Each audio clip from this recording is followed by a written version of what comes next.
Intro listened for a single bell. Not loud, not sharp. It drifts across a square that has emptied for the night, hangs above rooftops, then fades into stone. For a very long time, that bell meant order. It meant the city had rules, the ruler had will, and bodies were the paper on which law could be written. We're going to read that paper with care. We will keep our distance. We will choose soft light, slow breath, and clear words. Across empires and kingdoms, harsh punishment served more than one purpose. They answered wrong with measured retaliation. They warned the crowd to behave. They pressed confessions from fearful mouths. They confirmed the reach of church and court. Some even promised to cleanse the soul through pain, a belief that made suffering feel like a ritual rather than a lesson. None of this requires vivid scenes to be understood. Patterns are enough. Names and dates are enough. The echo of the bell is enough. You can rest your shoulders now, let your jaw loosen. Breathe out longer than you breathe in. Good. Legend likes the loudest instruments. Tales repeat the strangest devices, the rarest sentences, the scenes that shock even on the page. The record looks different. Most days, officials preferred fines, pledges, prisons, or banishment. Spectacle was punctuation, not prose. When gallows or stakes appeared, they spoke a public language that everyone could read at a glance. Where they stood mattered. Who was chosen mattered. The order of words from the clerk mattered. Punishment was a stage, but the script was civic grammar as much as cruelty. We will move through that grammar, one room at a time. First, the roadside frames of Rome where wooden rope announced the empire's voice. Then the medieval square, part chapel and part court, where prayers and proclamations met the crowd. After that, the early modern chamber where paper, seal, and rules tried to control the cost of truth. Finally, the cell and the ledger, quieter tools that promise stability without a crowd. Along the way, we will correct what needs correcting. Some devices belong to pamphlets and curiosity cabinets, not to courtrooms. Some numbers were inflated by printers who sold fear as news. Some rituals were rare, reserved for treason or for moments when rulers needed to prove that the body of the state was whole.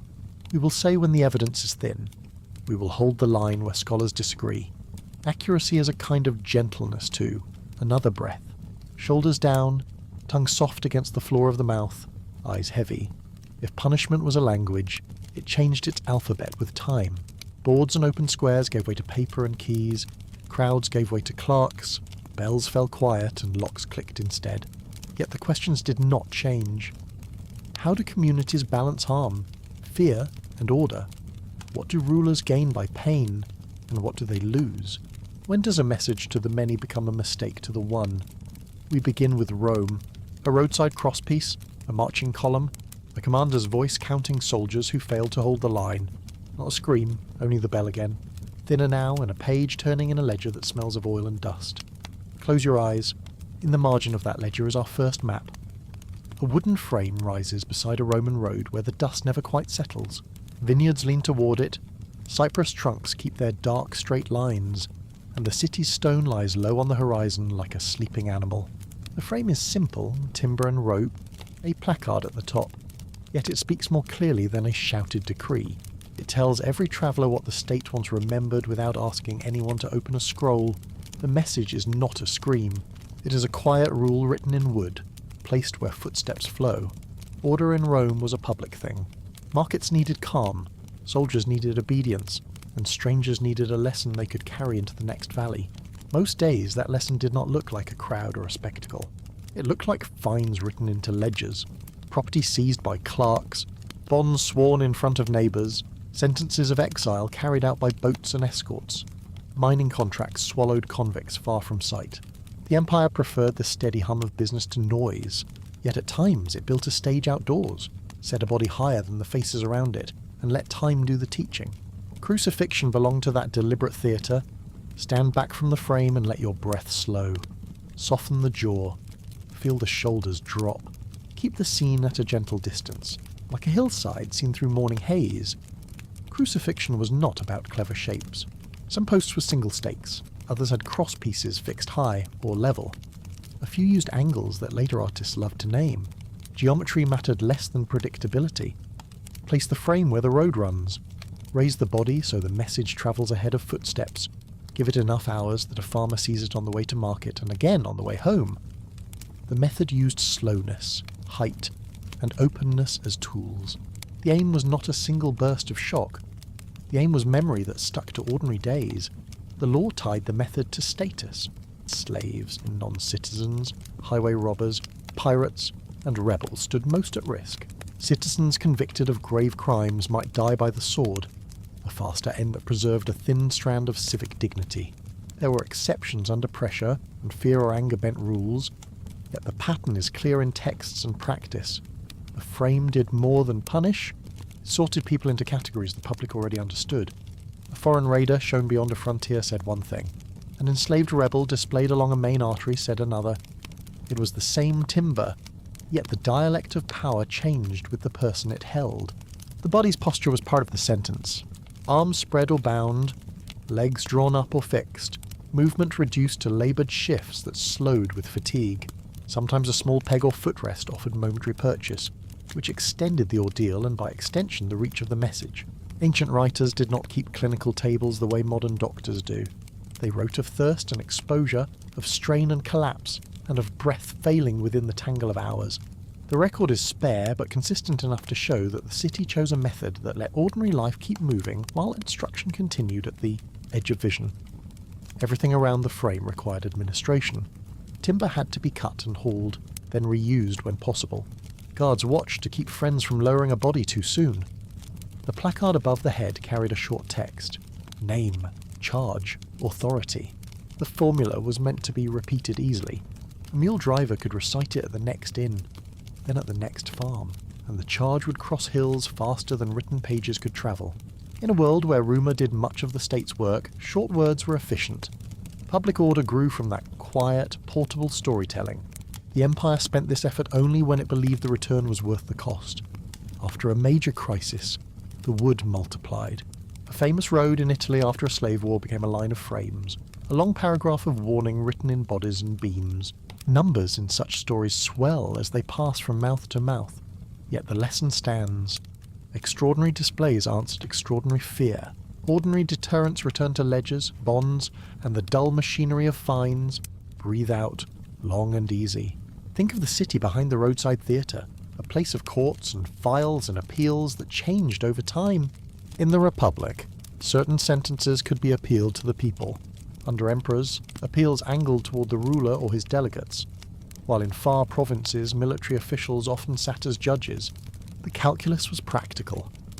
Too much theatre risked panic or apathy, and merchants might stay home. Too little display invited bandits and made tax collectors nervous. So governors tuned this grammar to the weather of each frontier and market. The constant core never changed. Law wanted to be legible to the illiterate. Crucifixion also spoke a language of shame. Raising the body announced exclusion from the civic circle. That is why standard executions for citizens look different, and why authorities weighed not only the crime but also the social signal the method would send. The message moved in two directions at once. It warned would-be raiders that the state could write a sentence that no one could ignore. It reassured traders and farmers that the road remained theirs. When such reassurance mattered less than the stability of routine, the wood returned to storage. A road is a stage for strangers. A camp is a school for insiders. Now imagine a ditch and rampart, a neat rectangle of tents, a gate under the watch, a practice ground flat as a floor. Here a unit must hold a line from habit, not just from fear of the enemy. If a cohort lost its nerve, if a stampede cut through files, commanders had a ritual that turned the wind inwards so every man felt it. The word was decimation, accounting law made harsh.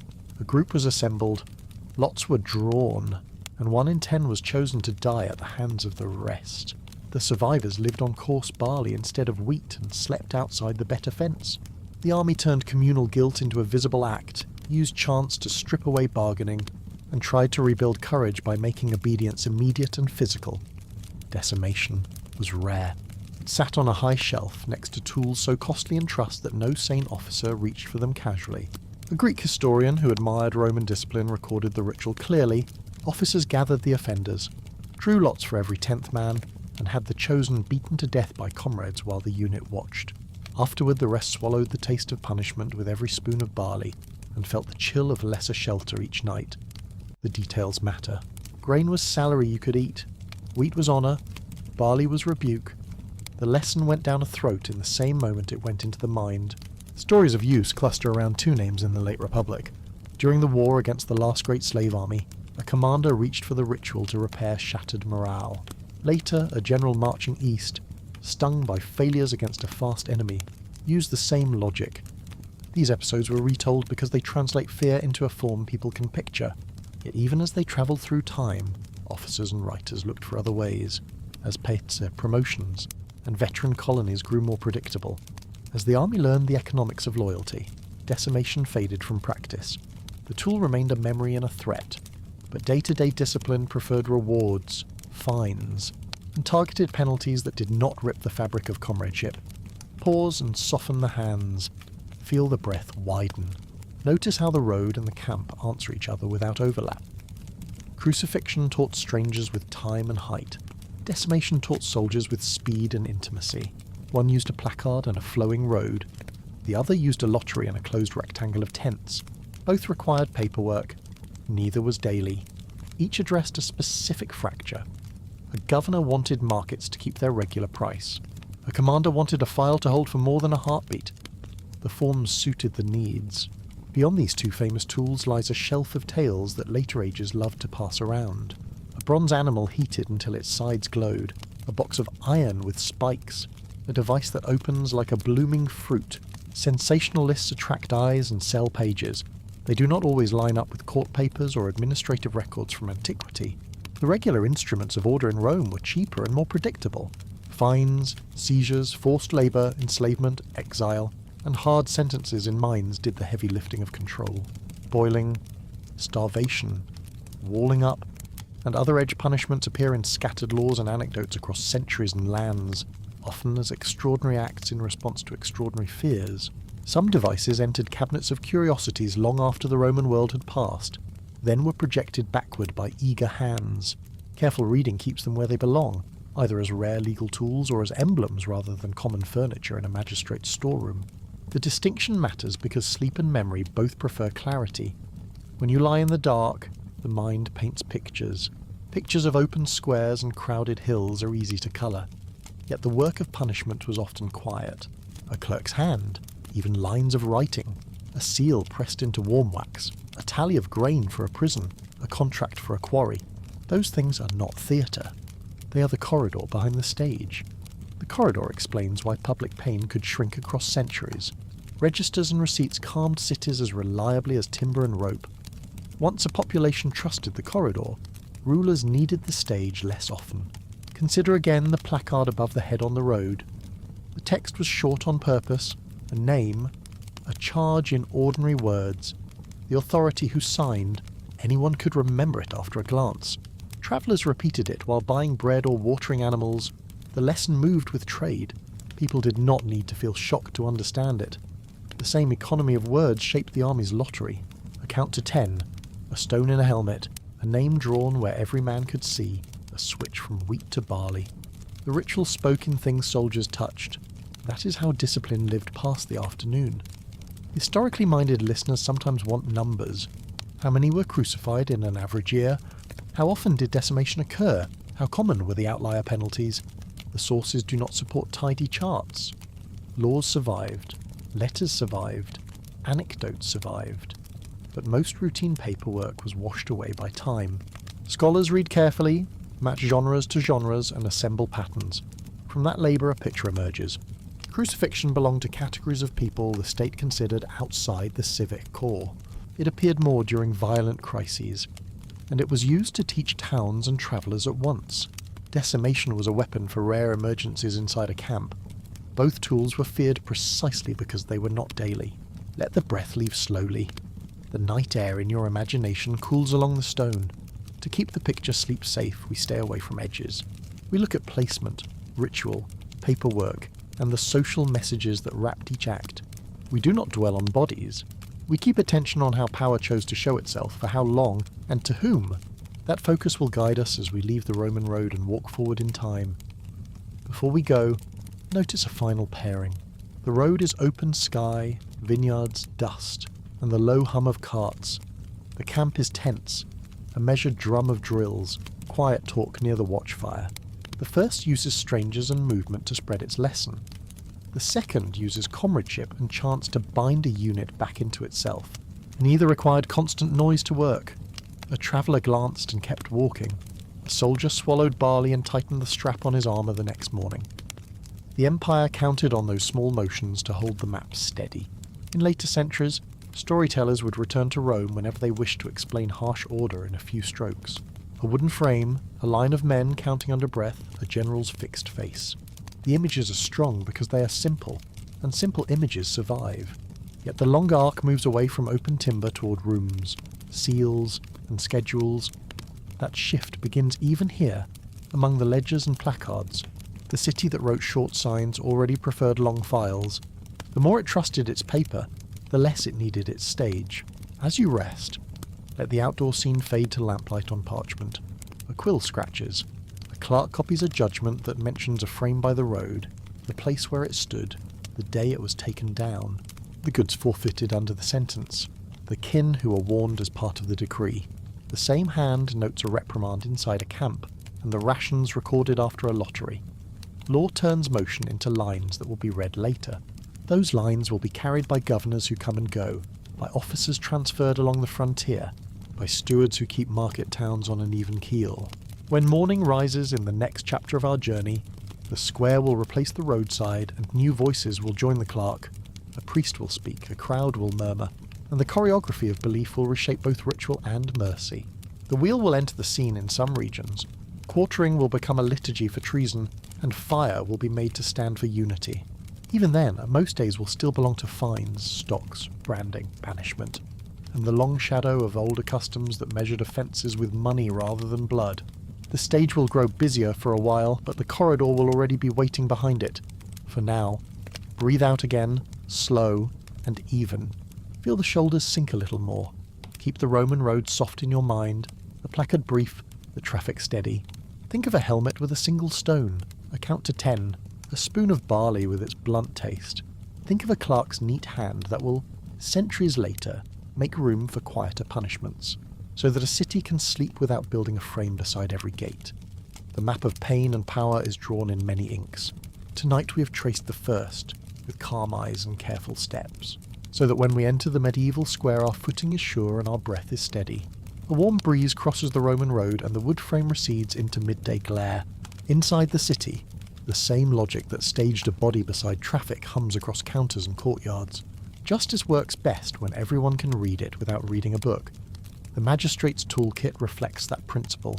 A fine must be countable. An exile must be traceable. A confiscation must leave a ledger trail that traders understand. Even the sphere rituals we have already met borrow from this grammar of clarity. They rise into view, then resolve again into entries and seals. Breathe out slowly, as if fogging a small pane of glass. Imagine the clerk's table wax tablets, a reed pen, a cord-wrapped bundle of older decisions.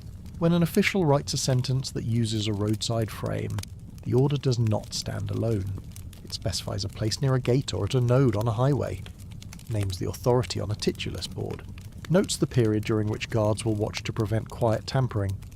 Timber costs money, soldiers expect pay, and merchants dislike delays. Public order in Rome is practical before it is theatrical. The titulus matters. Short words above a head have the force of 1,000 rumours. They carry 3 essentials. There is a person, there is a charge, and there is someone who had the power to sign. The brevity is intentional. A traveller glances, repeats the gist to a muleteer, and by dusk and in on the next hill is the story reduced to a sentence. Ready to travel again in the morning? With each telling, the key lesson remains, because the message was engineered to be small and sturdy from the start. In a world that trusts witnesses more than notice boards, memory has to fit in a mouth. Roman law maps punishment to status and circumstance. Citizens convicted of the worst crimes usually meet a blade. It is faster, tidier, and preserves a thin margin of civic dignity. Non-citizen, enslaved people, brigands, pirates, and those labelled rebels face slower or more public methods. The choice is not purely about pain. It is about who belongs to the civic circle and who stands outside it. The road frame, placed on purpose where feet pass, turns that social map into a visible lesson that repeats without anyone speaking. Now shift to the camp again and let the ground firm underfoot. Tents pull tight. A centurion walks a measured line. The unit drills, then rests by files, eating wheat that tastes of routine. Discipline here is a layer cake of habit, hope, and fear. A soldier holds position because the man beside him does, because pay arrives on time, because honour and future land grants glue together in the mind. If a cohort breaks, officers have tools calibrated to heal the tear. Most are ordinary extra duty, docked rations, loss of privileges, public shaming inside the ranks. Somewhere high on the shelf sits the lottery of 10. A ritual so costly in trust that commanders who reach for it do so with a hand that knows what it risks. Writers describe the sequence clearly enough to see its logic. Offenders assemble and are counted. Lots are drawn so that guilt spreads through chance, not through a named informer. Every 10th man is marked. Comrades perform the punishment, which binds participation to memory. The survivors taste barley instead of wheat, and sleep outside the better fence. Food becomes a lesson. Shelter becomes a lesson. The unit continues, but it moves with a limp it does not forget. You can ease the jaw and breathe through the nose. Details that matter for sleep also matter for understanding. Decimation was rare. It is memorable precisely because it was not routine. It appears in histories at moments when commanders were afraid that discipline would collapse entirely. It fades as pay becomes more reliable, as promotions and veteran settlements give soldiers a stake in future years, as officers learn that loyalty is cheaper to maintain than to rebuild. Over time, the army prefers targeted penalties and rewards to punishments that shred camaraderie. In both road and camp, ritual survives because it fits audiences. A frame teaches strangers who are passing through. A lottery teaches insiders who must hold the line tomorrow. Neither format aims at astonishment alone. Both aim at comprehension and duration. This is why the same state that could stage a long, slow lesson beside a road also poured energy into courts, appeals, and administrative routines that kept towns working. The loudest acts make sense only because the quiet ones keep rhythm underneath. Between these pillars stand stories that later centuries loved to retell. Lists of devices fill cabinets and pamphlets, a metal beast heated until it glowed. An iron shell fitted with spikes. Contraptions that open like fruit and promise to turn a rumour into a shudder. Some of these stories are emblems rather than common tools. Others migrated across time, picked up gloss in curious collections, then were painted backward onto ages that did not use them. Careful reading separates theatrical outliers and later inventions from the basic furniture of Roman punishment, which was far more often about money, movement, bondage, and labour than about spectacular machines. Hold the image of a quarry or a mine. The sentence here is geography, dust, and years. A man removed from a city does not make a crowd.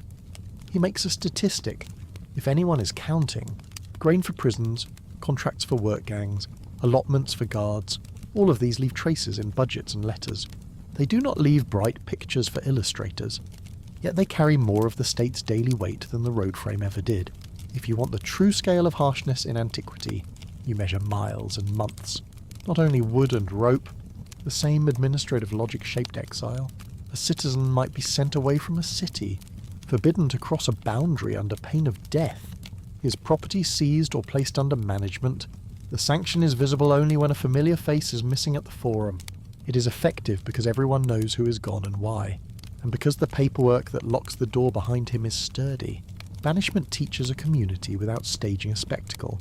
It says, stay inside the circle in a voice that is almost gentle. Pause for a long exhale. You can imagine how these sentences, the quiet and the public, work together in an official mind. A governor wants calm. Merchants must travel. Markets must open. Taxes must arrive. He uses fines, confiscations, and labour as his main instruments.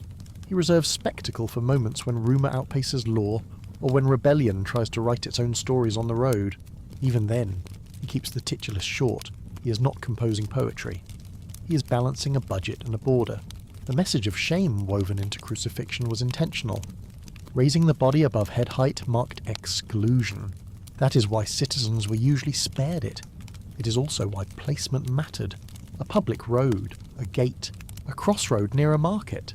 These were points where the city's nervous system ran closest to the surface. From dawn to dusk, the message refreshed itself as travellers passed. Dignity is a civic currency. The state spends it, hoards it, and sometimes burns it up for a short gain. The frame is an expensive signal in that currency. There is another layer that keeps the mind calm while it takes in structure. Causes of death in the roadside ritual were not catalogued like entries in a medical journal. Ancient observers wrote of thirst, exposure, exhaustion, and breath that grew tighter as hours wore on. Modern explanations add circulatory strain, shock, and suffocation under the weight of a body held at awkward angles. The point for us is not to list injuries. It is to grasp why the method fit the message. Time itself did most of the work, which let the city keep working as well. Now return to the camp once more. The lottery is both math and myth. Counting to 10 has a child's simplicity. Drawing lots has a temple's ancient weight. The combination turns discipline into a shared ritual, and fear into a function that any soldier can calculate without learning a statute. It is also why the ritual could end. Once officers had better levers for loyalty, they could stop paying the price that the lottery exacted on trust. The army did not soften out of kindness alone, it optimised. At the edges of empire, governors adapted the grammar to terrain and custom. In some provinces, a road might be a ridgeline that everyone uses. In others, a river ferry or a city gate. The principle held: put the lesson where eyes naturally gather. Keep the words short. Sustain the display long enough to reach the next market day, then take it down before resentment curdles into defiance. The skill of ruling was to maintain that balance, to make fear useful without making it the only instrument. A soft cue now. Drop the shoulders. Release the tongue from the roof of the mouth. Notice how the same motifs keep returning, like a bell tone that lingers over stone, wood, paper, grain, place. The more you see the pattern, the easier the later centuries will feel. Medieval Europe will keep the platform and add scripture and civic choreography. Fire will speak a language of unity and error. Wheels will count guilt in strokes, and a new liturgy of treason will try to embody the body politic. Yet beneath the square, ledgers will still hum, fines will still settle quarrels, and banishment will still trim a community without stirring panic. Before we cross that threshold, the ancient cabinet of curiosities deserves a careful glance that does not grant it too much space. Tales of boiling, walling up, and starvation appear in edicts and anecdotes scattered across long stretches of time and many places. They often coincide with hinge moments, when rulers wanted to underline a change or raise a rival. They are the punctuation marks of fear, not the prose of daily governance. The same holds for exotic contraptions that fill modern compendia. Many belong to later centuries or to collectors who prize novelty more than authenticity. The habit of projecting them backward tells us more about modern taste than about ancient practice. Even within Rome, the fabric of order was not static. Appeals changed shape as institutions changed. The Republic offered channels to the people that the empire later closed. Provincial soldiers wearing the emperor's authority sat in judgment where municipal elites once did. Local customs rubbed against imported rules, and compromises arose. Through these shifts, the preference for predictable penalties never vanished. Stability loves routines that do not scare customers. There is comfort in that thought as you breathe deep and slow. The worst punishments are loud in memory because they were designed to be loud in life. Yet the world that hosted them was mostly quiet work. The contrast is not an accident. Spectacle makes a point that paperwork then preserves. Both are necessary to make order feel natural to people who want to sell olives and buy sandals without thinking about the governor's seal. We can close this middle segment of the Roman chapter with a pair of images that will link forward. One is a roadside frame with a board that spells out a charge in a few words. It stands where a lane from the hills meets a caravan route. The other is a helmet passing down a line while a centurion watches. Stones clack inside. A soldier pulls one out with a breath he tries to steady. In the city, the clerk notes both events with the same steady hand. Place, time, authority, grain allotments adjusted. Timber returned to storage at dusk. The map holds. Soon the square will replace the road. Bells will sound with prayers as much as with verdicts. Mercy clauses will sit inside harsh sentences like hinges you can hardly see until they swing. Our pace stays slow, our framing stays distant, and the thread from placard to prayer remains unbroken. You can rest in that continuity, which is the last and best tool any state uses. It teaches without demanding that you keep watching. Take one more quiet breath. The Roman stage dims in your mind, not with a jolt, but with a gentle fade. The crowd of the next age is gathering out of view, and the script's already a wheel that counts, a rope that binds, a fire that speaks. We will step into that light in the next part with the same calm, looking for structure rather than heat, and keeping faith with the steady music of order that runs beneath every century's louder notes. The square comes into focus as if you were stepping from a cool arcade into a wider light. Where the Roman road taught its short lesson with a board and a frame, the medieval town prefers a stage. There are bells and banners, clergy and vestments, guilds and ordered ranks, aldermen with seals and staffs. Crowds do not gather by chance here. They are called, they are placed, and they are made into an audience that understands what the morning is for. Law speaks, but it speaks through a chorus that includes prayer, procession, and the careful choice of where to stand. Breathe out gently, shoulders loose. The scene is busy, yet the centre is still. In that stillness, the state and the church agree on a single idea. Error is not only a wrong to be paid for, it is a tear in the fabric that must be mended where everyone can see the thread pass through. The tools that follow are chosen for their language value as much as for their force. Each has a grammar. Each says who belongs, who does not, and how belonging might be recovered or lost. The wheel appears like a diagram made of wood and iron. In older chronicles it carries names that sound almost domestic. Cot, hub, spoke. But its office is civic. Jurists in the parts of the Holy Roman Empire reserve it for men judged guilty of aggravated murder or of violence within the circle of kin. Crimes thought to break not only peace but the very bonds that make households possible. A sentence is read. The number and order of blows are specified with bureaucratic care. That detail matters. It shows that what follows is not a brawl, it is a schedule. In some places the strokes begin at the legs and travel upward. In others a merciful strike to the neck is granted early if a retentum clause has been approved in advance. The mercy is quiet, almost hidden inside the structure, like a hinge you do not notice until it moves. The spectacle is deliberate, but the sound should not sharpen in your mind. This is a sleep story, and we stand at the edges of the square where voices fold into a single hum. Think of the wheel as a public instrument that translates law into time. A case judged on parchment becomes a sequence the community can count without reading. As the hours pass, the lesson spreads into streets and workshops. Rumour will carry many colours by night. The core will remain, because the sentence was designed to be memorable in its numbers. Across the Channel, a different ritual grows into a national liturgy of treason. English law in the 14th century writes a harsh text for the worst political crimes. The journey to the gallows is itself part of the message. A condemned man is drawn on a hurdle, that low chassis, jolting sledge, so the path becomes a slow mirror where every bystander can see the state in motion.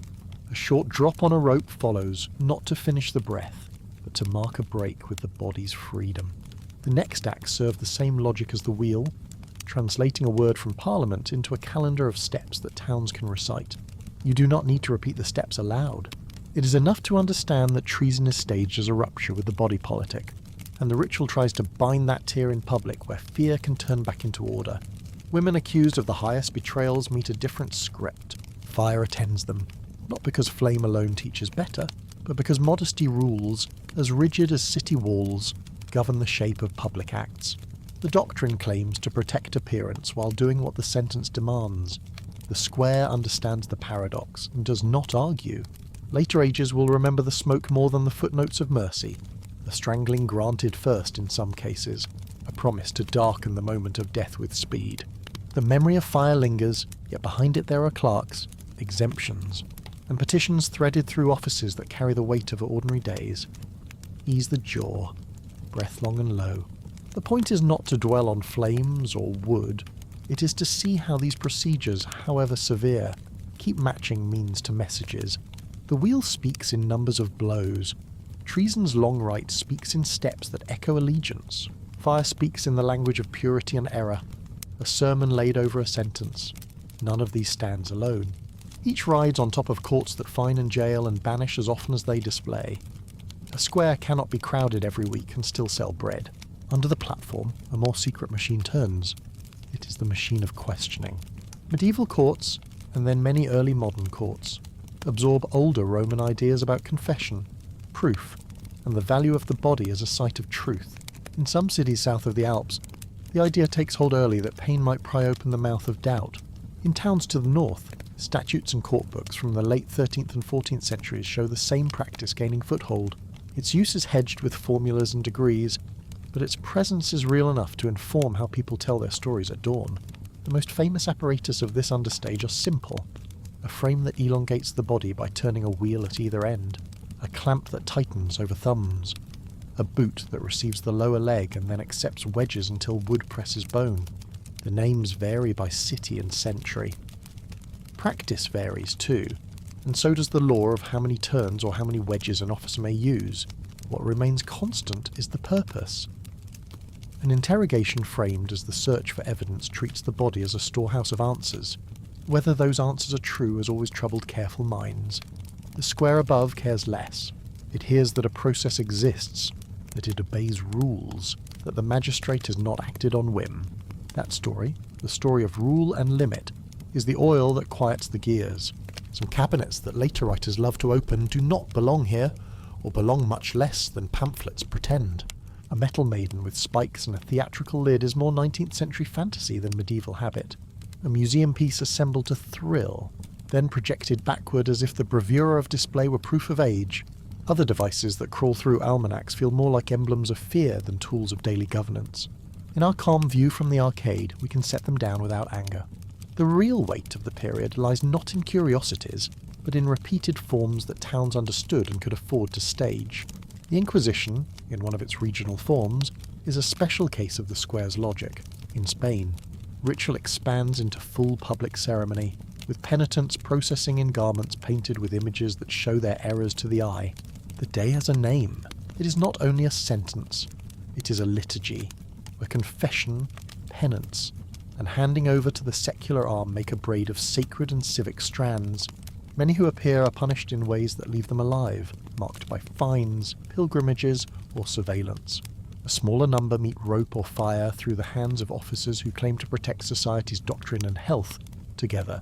Critics and defenders have filled shelves about this history. For our quiet purpose, two facts matter. The ceremony is designed to be legible, and the system uses spectacle rarely enough to keep towns open for business the next morning. Sleep likes patterns, and law has them. Mercy keeps showing up as a clause hidden in a harsh paragraph. A judge may write retentum into a wheel sentence, a strangling before the worst of it. A sheriff may speed a death while the crowd assumes it is watching a longer script. A governor may convert a public act into a voyage to a far quarry, a penalty that few will see, but many will feel when a familiar face no longer appears at Vespers. These adjustments are not kindness alone, they are management. Leaders aim to harvest obedience without sowing rebellion. Across the 15th and 16th centuries, procedure hardens and softens at once.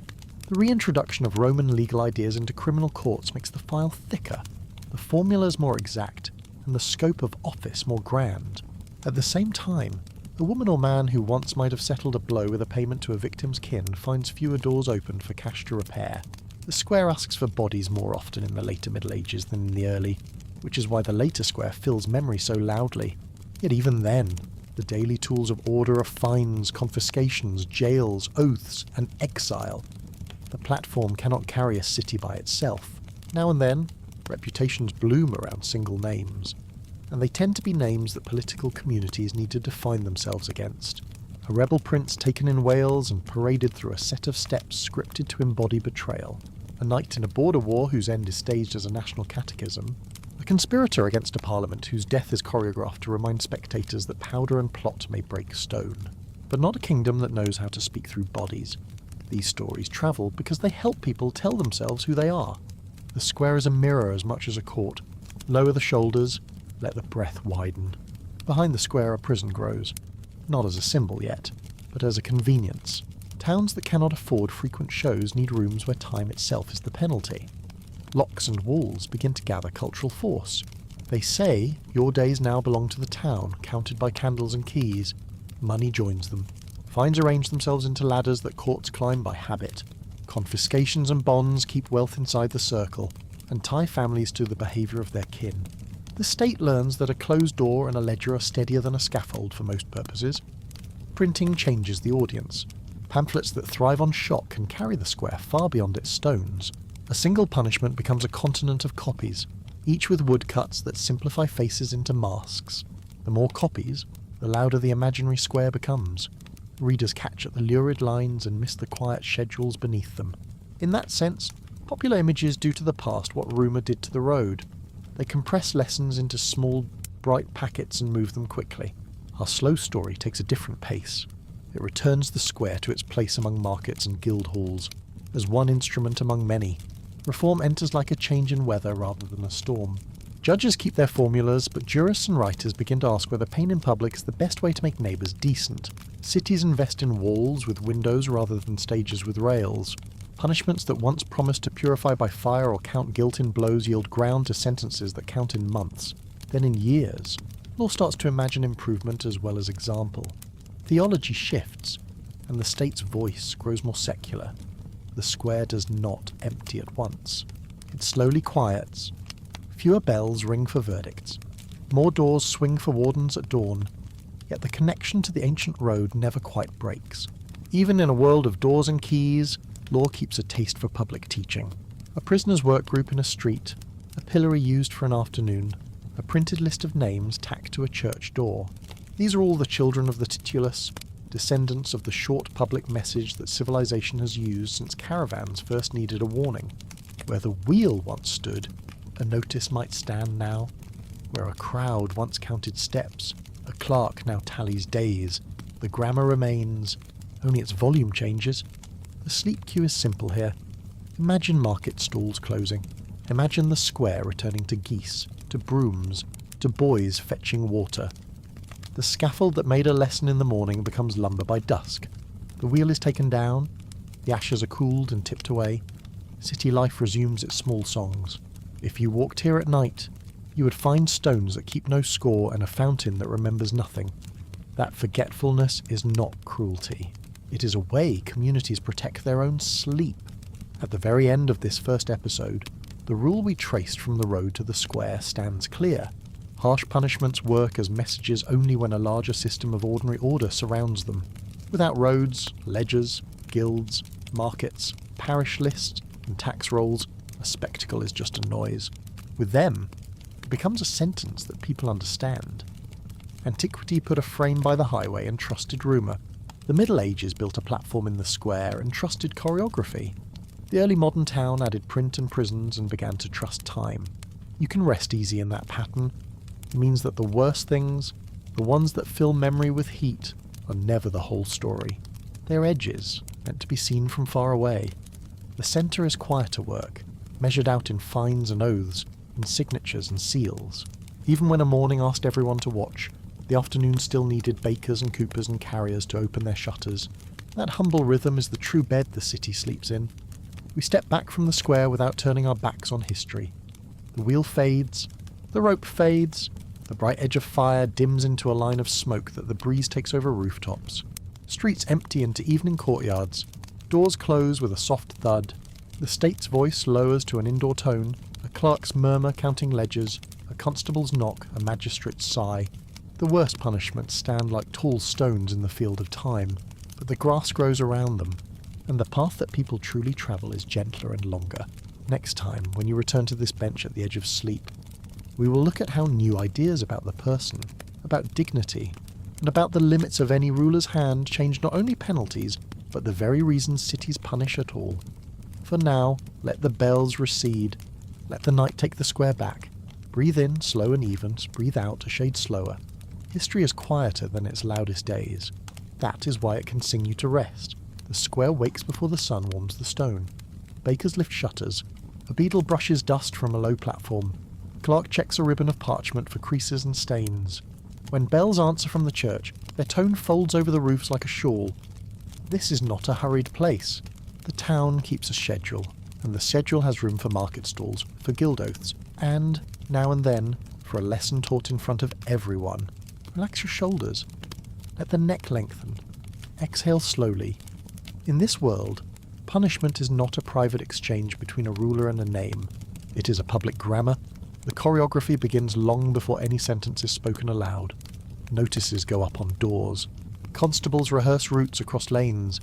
The place of the platform matters. because the centre of town is also the centre of memory. A sentence read here travels farther than the voice that carries it. Children will draw its shape with chalk. Vendors will retell the order of things with bread in hand. The square is a classroom designed to teach by sight and sequence. The lesson depends on predictability. Fear by itself scatters the mind. A reliable script steadies it. Towns repeat certain forms so often that people can recite them silently while they watch. Officials decide where to stand. Clergy choose prayers that fit the offence in view. A herald names the crime with words that fit the law of that place. The crowd learns to expect what follows. They do not come to argue. They come to witness a line of actions that binds the community together again. At least for a morning, ease the jaw, soften the eyes, breathe out a little longer. Among these forms, one instrument commands attention by its stark simplicity. A wheel stands ready, not the kind that rolls goods to market, but a strong circle fixed to a post or set upon trestles. It looks ordinary at first, a tool taken from farm or road, yet the office it fills is civic, across regions of the Holy Roman Empire and in parts of France.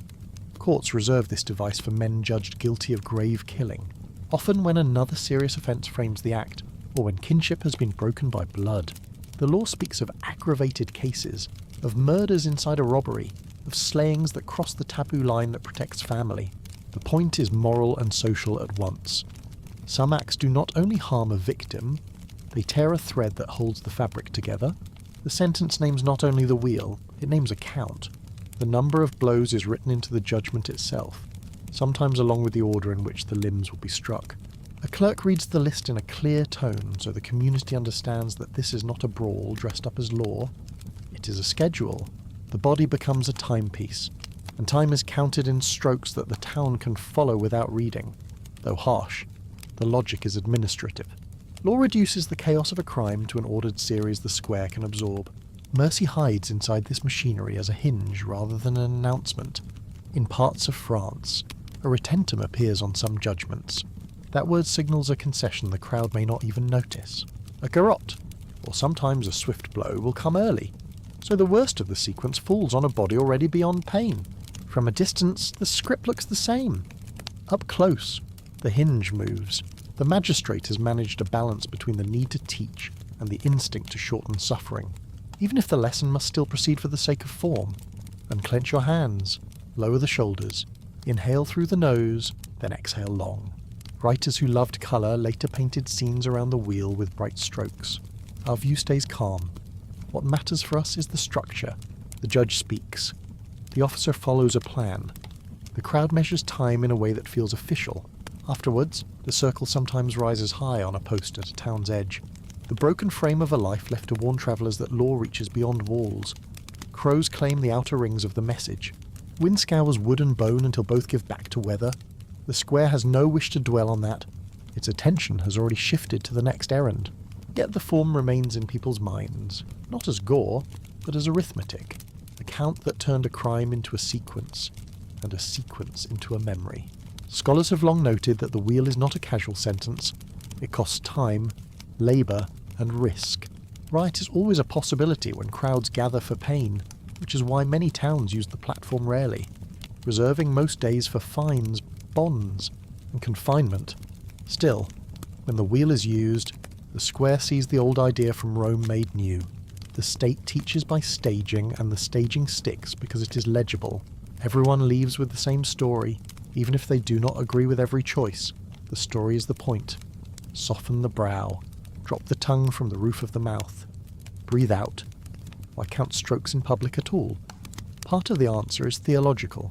Clergy in many places speak of sin as a burden that can be measured and paid. Numbers feel moral in that frame. Part of the answer is practical. If the town hears the clerk assign a series and then sees that series followed, confidence in office grows. Even those who dislike the sentence may leave with the sense that process rules the day. Disorder is what people fear most in a world where harvests can fail and roads can empty quickly. Predictable scripts reassure. Regional habits give the wheel different accents. In some German territories, a man condemned for an aggravated killing receives strokes from the ankles upward, each placed with care between the slats of a supporting lattice so the limb meets the iron without the wood muffling the force. In other regions, a first decisive strike to the neck is granted before the count proceeds. The idea of retentum appears in French records more often than elsewhere. Though mercy in practice shows up under many names, these are small variations within a common language. The core remains a public counting that stitches law to time. Think of the wheel as one voice in a chorus. Stocks stand at the church wall for drunks and brawlers. Fines drain purses faster than pride. Branding marks theft in a way that merchants notice. Exile denies access to markets. Jails hold debtors and suspects between days. None of these fill the square, yet all of them teach by quiet repetition. The wheel punctuates a long sentence with a hard stop. It does not write the whole paragraph. Breathe in gently. Breathe out more slowly. The choreography that surrounds the wheel shows how medieval towns blend statutory logic with sacred theatre. Before the sequence begins, priests may speak. They address the crowd as much as the condemned. They remind everyone that order does not only protect grain and goods, it guards souls. A prayer frames the event as a work of correction rather than rage. After the sequence, a different cleric may follow with burial rites if the body is released for the ground. The square thus learns to read the act both as law and as sermon. That double reading gives the script extra hold. It is important to remember how rare the great stage was. Most weeks saw only the drama of a market row and the small justice of a constable's rounds. But scarcity made the platform more powerful, not less. When people tell stories at night, they do not retell every fine. They recall the day when time was counted aloud, when a thing that cannot be undone was answered by actions that cannot be mistaken. Those days write themselves in the town's calendar, and then in memory across generations. Uncross the legs. Loosen the back of the tongue. Exhale and feel the shoulders lower. By midday, the square returns to bread and cloth. Yet a trace remains on the air, the echo of numbers and the steady cadence of a clerk. That echo carries a practical function. Travellers recognise what kind of town they have entered. Petty thieves hear a tone and seek better targets downriver. Merchants, hearing order in the distance, relax a little and open more sacks. Peace, in this very real sense, is not the absence of punishment.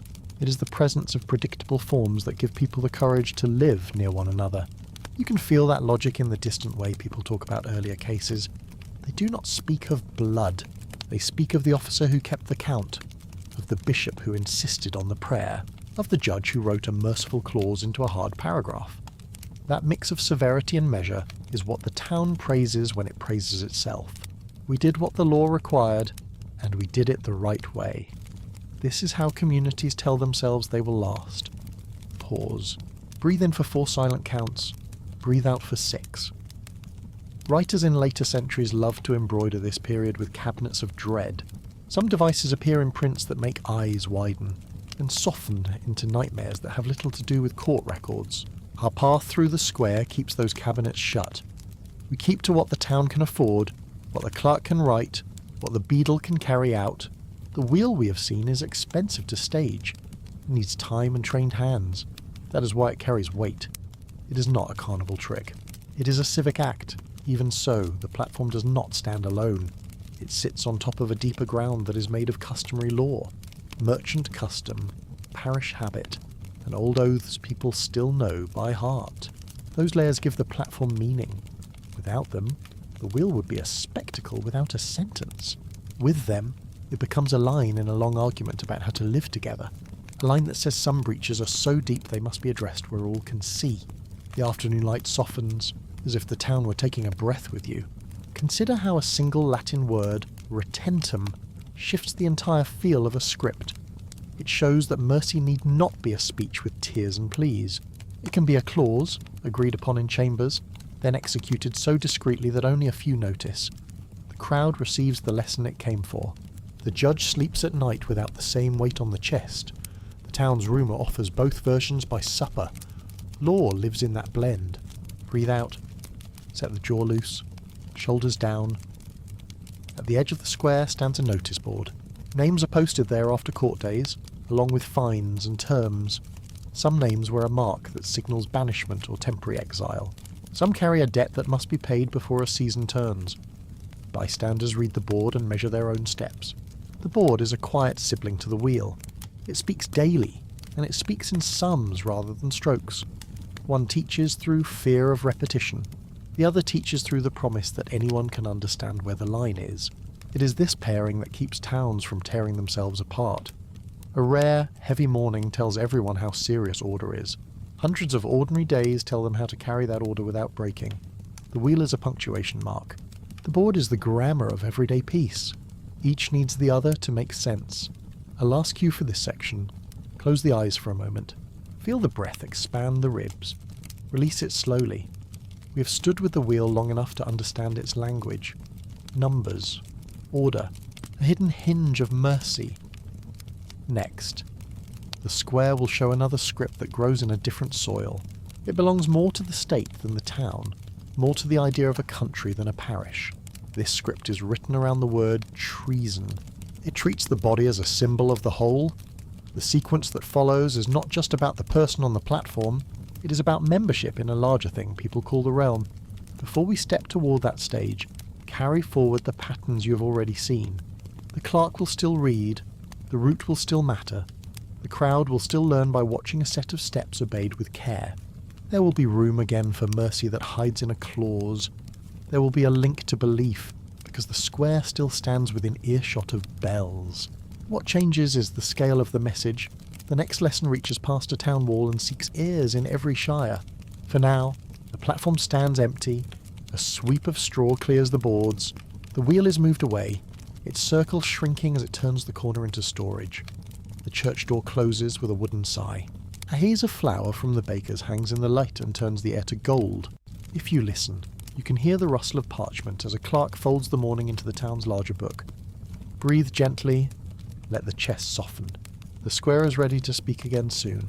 It will speak about loyalty and rupture, about the body as a sign for the body politic, about journeys and steps that carry the weight of a country's fear. When you open your eyes next, the hurdle will already be waiting near the gate, and the road to the platform will become part of the sentence itself. The lesson will be harsh, but our gaze will stay calm and distant, as befits a story told for rest. The gate is open when the light is still grey, and a two-wheeled hurdle waits just inside the arch. It is little more than a flat sledge with rope lashings, the sort of thing used to move barrels, but this morning it carries meaning larger than wood. A herald checks the seal on a parchment. Constables test the knots. The road from the gate to the square has been swept with branches and sand so that the procession will not falter. From a distance you would think a fair is about to begin. The order is careful, the voice is low, and the bell from the church marks the hour with the patience of stone. Breathe in softly. Let your shoulders lower as you breathe out. Treason is the word at the centre of the day. Not theft from a stall, not a brawl in a lane, but a breach spoken of as if a seam in the whole country had split. The punishment that follows grew across reigns and statutes into a liturgy that towns understood without explanation. It begins on the road, because a road is a line that connects parish to parish, shire to shire, and finally all those places to something people call the realm. The condemned is tied to the hurdle and drawn by a horse through streets already lined with neighbours and strangers. The slow pace is part of the lesson. The body is not hurried because the message is not short. A clerk reads the offence whenever the procession pauses. The sentences are formal and steady. Words like allegiance, king's peace, and realm are pronounced the way a priest names articles of a creed. The crowd listens for the names of places, for the names of friends and patrons, and for the part of the law that fits what they have heard in taverns and at mills. Sound settles the dust. The square gains its story in stages. Unclench your jaw. Let the tongue rest, then breathe out longer than you breathed in. The platform appears ahead along with a length of rope that swings in the small wind like a sign. The first step in the sequence is a hanging that nearly, but not quite, takes the breath for good. The point is a symbolic crossing rather than an end. The condemned is raised and held until the officials agree that the lesson has reached the point the law intends. Then the body is lowered. The clerk reads again. It is ritual, not improvisation. The structure itself teaches people will retell the order of actions with accuracy because the order is part of their safety. This is the ceremony known in English law as hanging, drawing, and quartering, though its origin is older than the famous statute that fixed it in words. The Treason Act of 1352 would later give the form decisive shape for high treason committed by men. Before and after that date, the choreography varied by town and by reign, but the grammar remains. The body stands for the body politic, The journey from gate to square tells the town who commands roads and markets. The nearly fatal hanging says a bond has been cut and cannot be mended by talk. The steps that follow show how the realm answers a breach that questions the whole. Keep the breath calm, soften the shoulders, exhale slowly. In the stories people share, certain names anchor the memory. A Prince of Wales, Dyfed ap Gruffydd, faces the ritual in 1283 after a revolt is crushed, and the crown seeks to prove that a broken oath is more than a private matter. A Scottish knight, William Wallace, meets the same script in 1305 so that London can show what it means to claim authority without leave. Centuries later, a conspirator named Guy Fawkes will be carried to the platform in 1606 after barrels, and a seller turned the word Parliament into a word heavy with fear. The details shift with time and the mercy of officials on a given morning, yet a listener would recognise the cadence. Procession, proclamation, near death, and then the realm's final signature. Even within this severity there is room for a hinge of compassion that officials rarely shout about. Sometimes a rope is drawn tight before the longer sequence begins, so that the person at the centre has already left the circle of pain. Sometimes rank or circumstance alters the end, and a quick beheading replaces a more elaborate close. Sometimes a sentence is commuted entirely after a confession, a betrayal, or a show of obedience that the crown judges useful for peace. The crowd sees the same platform, hears the same words, and yet mercy moves quietly underneath. It is the same logic we saw in the French retentum during wheel cases. The law performs a lesson, and inside the lesson there is room for the conscience of the town. Relax the brow. Let the breath deepen, then fall away. To modern ears, the step called quartering sounds like a blunt picture. In the record of the day it reads as distribution. The realm takes the body that represented a broken bond and divides it into tokens that can travel to the places the crime once touched. Bridges, gates, and city walls receive a sign to set above stone. A head may go to a river crossing where traders pass, and limbs may go to roads that lead out toward the edge of order. The point was not to feed a crowd's appetite. The point was to make the map remember. A town that saw part of that map on its gate would not easily forget what happens when the bond between ruler and ruled is torn in public. Gender draws a bright line in these scripts. Medieval and early modern rulers lay one form upon men found guilty of high treason, and another upon women. Not because belief about loyalty changes with sex, but because the same officials who write severe sentences also fear what exposure would teach a crowd when a woman's body is made a symbol. In the English tradition, women condemned for the highest treason were drawn and then burned, and later practice increasingly added strangulation before fire so that the duty to warn did not collapse into a scene officials knew would stain. Conscience and order alike. Even within punishment, modesty laws and customs about dignity insisted on careful limits. Take another slow breath. Let the shoulders sink a little. It is easy to confuse frequency with fame. The platform speaks clearly when it is used, and the town will repeat its words long after the boards have been taken down. Yet most court days do not lead to this road. Fines, forfeitures, bonds, short confinements, and banishment carry more weight in a year than all the heavy mournings combined. These quieter penalties are cheaper for the treasury, safer for a city that hates a riot, and more useful for an economy that needs hands and horses in the market by afternoon. The square remembers the rare ceremony because it is rare. That does not mean that life in these towns was a chain of great spectacles. It was not. Clergy meet the square halfway on mornings like these. If the condemned asks for confession, a priest arrives before the procession moves. Prayers are short and steady. They frame the event in a vocabulary of sin, forgiveness, and the long hope that a soul can be reconciled at the last. The crowd hears these words as part of the sentence, even though they are not written in statute. The combination of clerk and clergy binds the platform to belief and law at once. The tone remains controlled. No screams are the point of the mourning. The point is a message that will travel the bridge and the gate where tokens will stand. Quiet the hands. Exhale for a count of 6. If the wheel counted time with iron, the treason ritual maps space. It is a geography lesson and a civics lesson wrapped into one. Towns see that the king's peace is not just a phrase on parchment, but a promise that roads and markets will be held together by force if talk fails. The hurdle, the rope, and the final distribution show that the centre can still find the edges. These are not words a modern city would choose, yet in their own season they calmed fear. Predictability is soothing even when the content is hard. People leave knowing where lines are drawn. A Across the river there is a field with a tall stake driven into good earth. The shape is simple and impossible to mistake. This is the other great form that the square and the lane understand, the one set aside for heresy in many parts of Europe, and in England also for women condemned for the highest treason. The stake stands near enough to a road that passing eyes will see the smoke, yet far enough from homes that sparks will not leap to thatched roofs. It is a careful stage, and that care tells you the script is old. Breathe in gently, let the breath fall. When fire is used as law, the story told to the crowd is about unity rather than arithmetic. Heresy in a Christian city is not just a private opinion. It is a break with the shared fabric of belief that supports baptisms, marriages, oaths, and funerals. The law frames that break as dangerous because it can travel from house to house faster than a constable can walk. A public remedy must answer a public threat. For that reason, the square is sometimes the place, and sometimes a field just beyond a gate. Officials choose sites that will teach without courting panic. In England, the late medieval statutes and later practice set fire as the remedy for certain kinds of doctrinal crime, and, in the case of women convicted of high treason, as the form that avoided a display the law called immodest. Under Queen Mary Tudor in the mid-16th century, the realm saw a cluster of burnings that made deep marks in memory and in later histories. The number is often given as around 300 over the 5 years of her reign. The aim was not random cruelty. It was a policy that believed unity of belief still mattered for the safety of the crown and the towns. Mercy once again hides inside the machine. Executioners can shorten a life before flame becomes a language.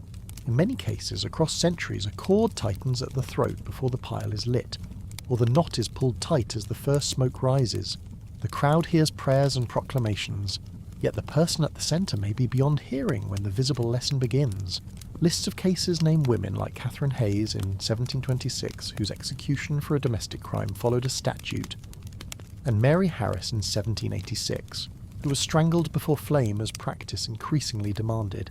The differences matter. They show a town trying to square belief, law, and conscience while still teaching the lesson it thinks it must teach. Breathe out slowly. Soften the eyes. From a distance, a burning is sound more than sight. The crackle of seasoned wood sounds like a hearth multiplied. The breeze carries smoke that smells of oak and straw rather than fear. A clerk reads the formal words and a minister answers with verses about crowns and shepherds, vines and branches. There is heat, but what sticks in memory is phrasing. It is the recitation that towns remember when they talk at supper. How the line about unity was placed before the line about the king's peace. How the minister spoke of wandering and return. Even people who disagree with a sentence carry the cadence home. And cadence is what history uses to teach when it wants to settle a nervous city. The stake differs from the wheel and the rope in one more way. It draws a bright line between church duty and crown duty. Officials often say that the court finds guilt and pronounces a secular sentence, while the spiritual officers urge repentance and surrender the person to the arm of the state. This passing of hands is not only a legal fiction, it is a way to tell the crowd that power is divided and therefore safer than a single hand with a single mood. That message matters as much as the act itself. People sleep better when they believe procedures can restrain temper. Take a slow breath. Relax your shoulders on the exhale. Lists that circulate in later centuries love devices with spines and spikes. They name cabinets of iron, pears that open, racks with gears, and boots that crush. Some of those tools will appear in court papers, especially in the early modern rooms we will enter next. Some belong more to print shops that sold fear as entertainment than to magistrates who balanced risk against order and budget. The medieval square does not need a cabinet to make its point. A rope and a stake, a wheel and a post, a clerk and a prayer. These were enough to teach because they were simple and everyone understood the grammar. What these scripts share is choreography. You saw it with the wheel in the count of strokes. You saw it with treason in the measured route, and the map made from a body that once claimed to stand for a kingdom. You see it with fire in the order of words and the sequence of hands. Predictable movement turns law into a story that even a sleepy child can repeat. There is power in that. There is also restraint. A town that teaches with forms does not need to improvise with rage. Breathe gently. Let the abdomen rise and fall. Now return your ear to the quieter part of the city.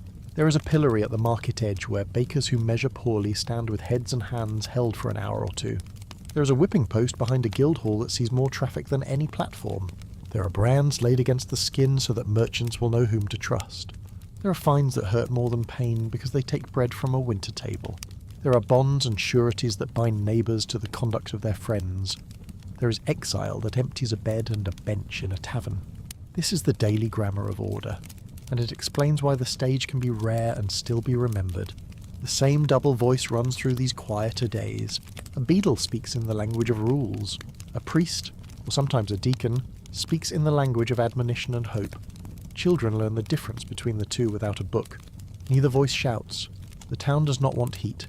It wants sleep. A daytime sleep of calm trade and a nighttime sleep undisturbed by sudden knocks. The square listens for the bell that means the hour, not the cry that means a riot. Exhale slowly. Let your hands soften. By now you can feel how the medieval stage is a schoolroom laid upon stone. It is designed for a city that learns by seeing the same steps performed in the same order. When kings change and councils assemble, the scripts do not vanish. They are revised in margins and folded back into use. Mercy clauses lengthen. Paths shorten. Public words gain a little polish. The shape remains. That endurance is the true heart of the spectacle. It is not the pain. It is the predictability. One more look at the stake before we leave it to the wind. A bench nearby holds a small box of documents. Recantations for those who choose them. Final statements for those who want a voice in the official record. Receipts for goods forfeited to the crown. Paper grows around the post like a hedge. If you listen carefully, you can hear the future moving in those leaves. Procedures that began with voices and boards will drift towards rooms with tables, towards seals and copies, toward judgments carried by messengers rather than bell tones. The platform is already, quietly, becoming a corridor. Breathe in for 4. Hold for a moment. Breathe out for 6. The next room in our path belongs to that corridor. It is the early modern place where a quill weighs as much as a sword, where a magistrate thinks about confession and corroboration, and whether pressure produces truth or only noise. Devices that prints made famous will appear there, some in ink on pamphlets and some in the dull mechanics of inventories and warrants. The square will not vanish. Crowds will still gather when the state wants to steady itself, but the balance will shift. The drama of a morning will slowly become the schedule of a prison. The spectacle of a platform will feed the appetite of a press, and the breath you are taking now will belong more to rooms with shutters than to hills with posts. For tonight, we leave the square swept and quiet. The wheel has been stored, the stake has cooled. The gate stands open for carts that carry flour and fish rather than lessons. A faint smell of smoke remains, but it is the smell of a hearth somewhere nearby. You can picture a clerk rolling the day's parchment and tying it with a ribbon. You can picture a priest extinguishing a candle and closing a small book. The bell that began the morning's ritual will mark the next hour as if nothing has changed. In a way, nothing has. Order persists when its forms are known. Close the eyes for a moment. Invite the breath to settle. When you open them again, we will be standing at the door of a chamber lined with paper, where punishments still speak in a low voice, and where the argument about truth and suffering is written instead of staged. That quiet argument will carry us into the final part of this episode, and then onto the long corridor that reshaped how the world learned its lessons. The square empties slowly after a public morning. Boards are stacked against a wall. The ropes are coiled and lifted away. A clerk collects scraps of parchment and folds them into a leather pouch. Wind carries the last threads of smoke toward the fields. The stage is gone, yet the lesson lingers because it was never only a stage. Law in this century is a fabric of many threads. Some are bright and harsh, others are quiet and durable. What endures is not the hour of heat. It is the routine behind it. Breathe in softly.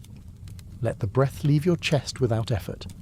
Most days do not carry a wheel or a stake. Markets open, guilds meet, and town courts call short lists of quarrels and debts. Bakers stand by the pillory when weights are light. A merchant pays a fine for a false claim. The youth is whipped behind a screen so that shame will teach without stirring a crowd. Branding marks a pattern of theft and warns shopkeepers who do not read charters. Exile removes a troublemaker without adding fuel to rumour. Bonds tie a man's behaviour to the purse of his neighbours, which is often stronger medicine than pain. These are the prose lines that keep a city's peace. The grand sentence is a punctuation mark. People remember it because it is rare. Let the shoulders lower. Loosen the jaw. Exhale longer than you inhale. You can hear the older rhythm still beating under these smaller measures, before centralised statutes made their long march across parchment. Injury could be answered with money that served as a bridge between clans. The memory of Vergeld survives in the habit of compensation, in the way a court thinks not only about wrong, but about repair. The square's great punishments did not erase that instinct. They stood beside it. The rope spoke of allegiance and borders. The fine spoke of a broken promise between neighbours. Together they taught that peace is a bundle of many duties, not a single command. Clergy move through these scenes with a steady step. They are present before the platform opens and after it closes. They bless the dying and counsel the living, but they also help with the prevention that keeps doors from opening at all. A priest can calm a feud before it grows. A deacon can speak to a guild about fair measure and fraud. Sanctuary stones and church porches sometimes hold a figure who begs protection, until tempers ease. The crowd understands that the church and the town share one aim, even when they speak different languages. Both want a calm night and a predictable morning. Breathe quietly. Let your brow rest. There are also escape valves in the law that matter more than a list of punishments. One is the idea that a person in orders, or a person who can recite a line of scripture to prove literacy, may claim benefit of clergy. In practice, the rule shifts by reign and region. Sometimes it saves a life. Sometimes it trades a rope for branding or exile. Sometimes it no longer applies because a statute tightens the gap. Whatever its local shape, the principle tells the crowd that severity is not the only tool. It sits beside retentum in French wheel cases and strangulation before fire in English practice. A set of hinges that let mercy work without tearing the door from its frame. Take a slow breath in. Let it fall away gently. Because our century loves lists.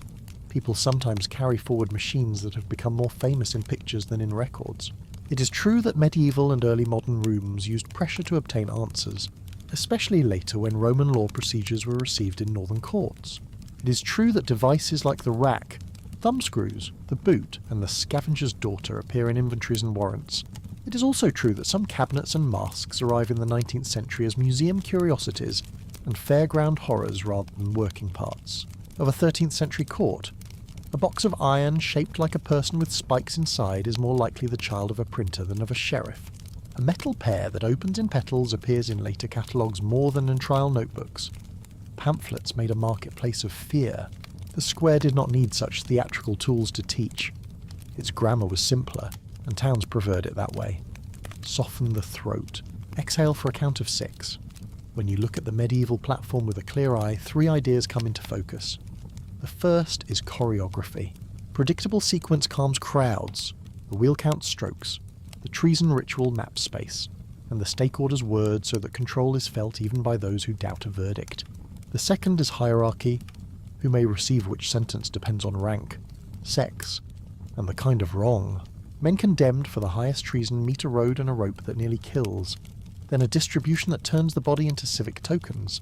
Women condemned for the same crime are drawn and burned, with strangulation before flame increasingly used to govern modesty and fear. Heretics who refuse to recant face fire by statutes that frame unity as a public need. The third is rarity. Fines and short pains dominate the calendar. The great ceremonies exist to anchor memory and trace a boundary. Their power rests in not being every day. The town learns through its senses. It hears bell tones, not screams. It sees parchment and seal, not only wood and rope. It tastes the calm that follows a scheduled morning. These sensory anchors create trust. Even dissenting hearts can trust a form that begins and ends on time. That trust is part of deterrence, as scholars say, but it is also part of daily comfort. People sleep when they believe tomorrow will not surprise them. Loosen your hands. Breathe in for 4, out for 6. We should place a few famous names with care before we leave the square. Catherine Hayes appears in 18th century London, a reminder that burning did not vanish when the medieval calendar turned. She stands in law books because the offence was framed under a statute about petty treason, a domestic reversal of authority that the age read as civic poison. Her end is recorded with phrases that match many other mornings. Mary Harris appears later with the note that a cord tightened before the stack was lit. The details matter for historians. For a listener at night, what matters is the pattern. Even when the fire is chosen, effort is made to keep the visible lesson from turning into a riot of sensation. Now tilt the ear back to the wheel for a final time. Across regions, the number and order of blows could be written into a judgment. In some places, a stroke to the neck early in the sequence served as a mercy within the form. In other places, the strokes began low and climbed. The count itself a visible measure of guilt. What strikes a modern ear as cruelty presented itself to a medieval town as mathematics. Predictable numbers meant that law did its work with rule rather than temper. That was the story people carried home. In a corner of the square, a beadle lifts a wooden collar and carries it toward a storeroom. You might think of the collar as a small thing next to a rope, yet it is the collar that teaches most hours of the year. Stocks and pillories are short sermons. They return a person to the market before the sun is down. They cost little. They risk little. They leave room for an apology that takes root. These are not myths. They are the working parts of a city that likes money to move and wants to avoid a day lost to panic. Breathe in lightly, unclench your teeth. Let the breath drift away. The square is a school, yet it is not the only classroom. Behind it sits a hall with benches and a table. Charters hang from a beam. A constable brings in a barrel maker, a cooper, to answer for swollen staves that burst in summer heat. The fine is measured against the loss. A bond is posted so that a neighbour will guarantee better work. A scribe writes the amount in a register. Across the hall, a case of assault ends in a payment and an oath to keep the king's peace for a term of months. The hall teaches without boards or rope. The pen does the work. In time, that pen will become the main instrument. Let the breath go deeper. Shoulders sink, eyes soften. All the while, ideas move across frontiers. Roman law, with its glosses and its neat divisions of proof, seeps into places that once used only custom. Jurists debate whether confession made under pressure can carry a verdict, or whether it must be confirmed by other signs. Some towns restrict the hours and days when questioning may happen. Some ban it. Some set caps on the number of sessions and require a rest between them. As these rules thicken, the room replaces the square for many cases. The square remains for the crimes that rulers fear most. The room grows for everything else. There is a cost ledger behind this shift that is easy to overlook. A platform takes carpenters, guards, and risk. A room takes a scribe and a lock. A platform invites a crowd with all its noise and chance of sudden turn. A room invites a paper trail, for a crown that worries about riot and budget. The room glows like a small hearth on a winter night. Gentle heat, steady light, modest expense.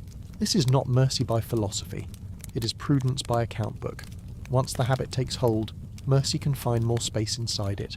Exhale slowly. Relax the muscles around your eyes. Debunking the stage is part of the work of clarity. Not because nothing harsh happened, but because the harshness sits inside a larger organism. The wheel, the hurdle, and the stake spoke loudly a few times a year in many places. They did not sing every morning. Devices with biting names fill later pamphlets and museum cases because fear sells and iron photographs well. The medieval city did not run on lurid spectacles. It ran on bread, tolls, guild rules, and a calendar of fines and oaths. To remember that is to honour the people who kept markets open and children asleep. You can test this truth by listening for what the square keeps when the stage is cleared. It keeps the bell. It keeps the benches where neighbours watch a procession pass and then return to small talk. It keeps the smell of straw. It keeps the habit of starting on time. These small things are the infrastructure of trust. Power survives by keeping them regular. Punishment rides on their back. When the small things are held, the big things rarely need to come out. Breathe in, hold for a heartbeat, breathe out. We have walked the arc of medieval punishment from iron to fire to paper that framed each scene. The last steps of this episode take us to a door that is already ajar. On the other side is the early modern room where procedure takes centre stage, and printing presses feed the public imagination. There, the quill draws pain into lines and margins. There, a magistrate seeks a confession but must weigh whether truth can be forced or only borrowed for a moment and then lost. There, lists of tools grow longer in ink than in storerooms, and crowds shrink while readers multiply. Before we cross that threshold, rest your breath. Picture a clerk closing the square's ledger and carrying it to the same room where questions will be asked. Picture a minister leaving a prayer on a page that will be read aloud later for a penitent rather than a crowd. Picture a constable oiling a lock. The instruments are changing shape in front of you. The melody is the same. It is order written in public and in private. Let the shoulders drop. Exhale to the end of the line. Next, we will meet the rules that try to domesticate pain. the safeguards that appeared and the breaches that followed them. We will read warrants that name the rack and the boot, and we will place them beside pamphlets that claimed more than magistrates allowed. We will sit with the uneasy idea that a city can want truth so much that it forgets how brittle truth becomes under strain. Then we will return to the long road where the square grows quiet and the cell grows firm. For now, close the square in your mind. Hear only the bell, a single note that hangs over stone. The wind clears the dust. The lesson today was not a scream, it was a script. You can rest inside a script. You can sleep inside a city that knows the order of its mornings. Breathe in gently, then out. A little longer, that is enough. A quill rests on a scarred table. Ink darkens the tip, a small bead trembling before it touches the page.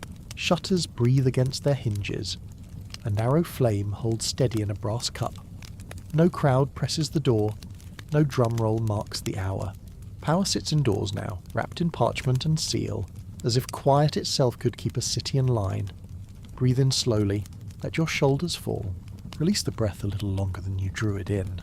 Across late medieval and early modern Europe, the search for order learned to speak through records. Learned law returned from universities with trimmed sentences and tidy hierarchies. Theologians offered a language that treated pain as a passage toward truth and reform.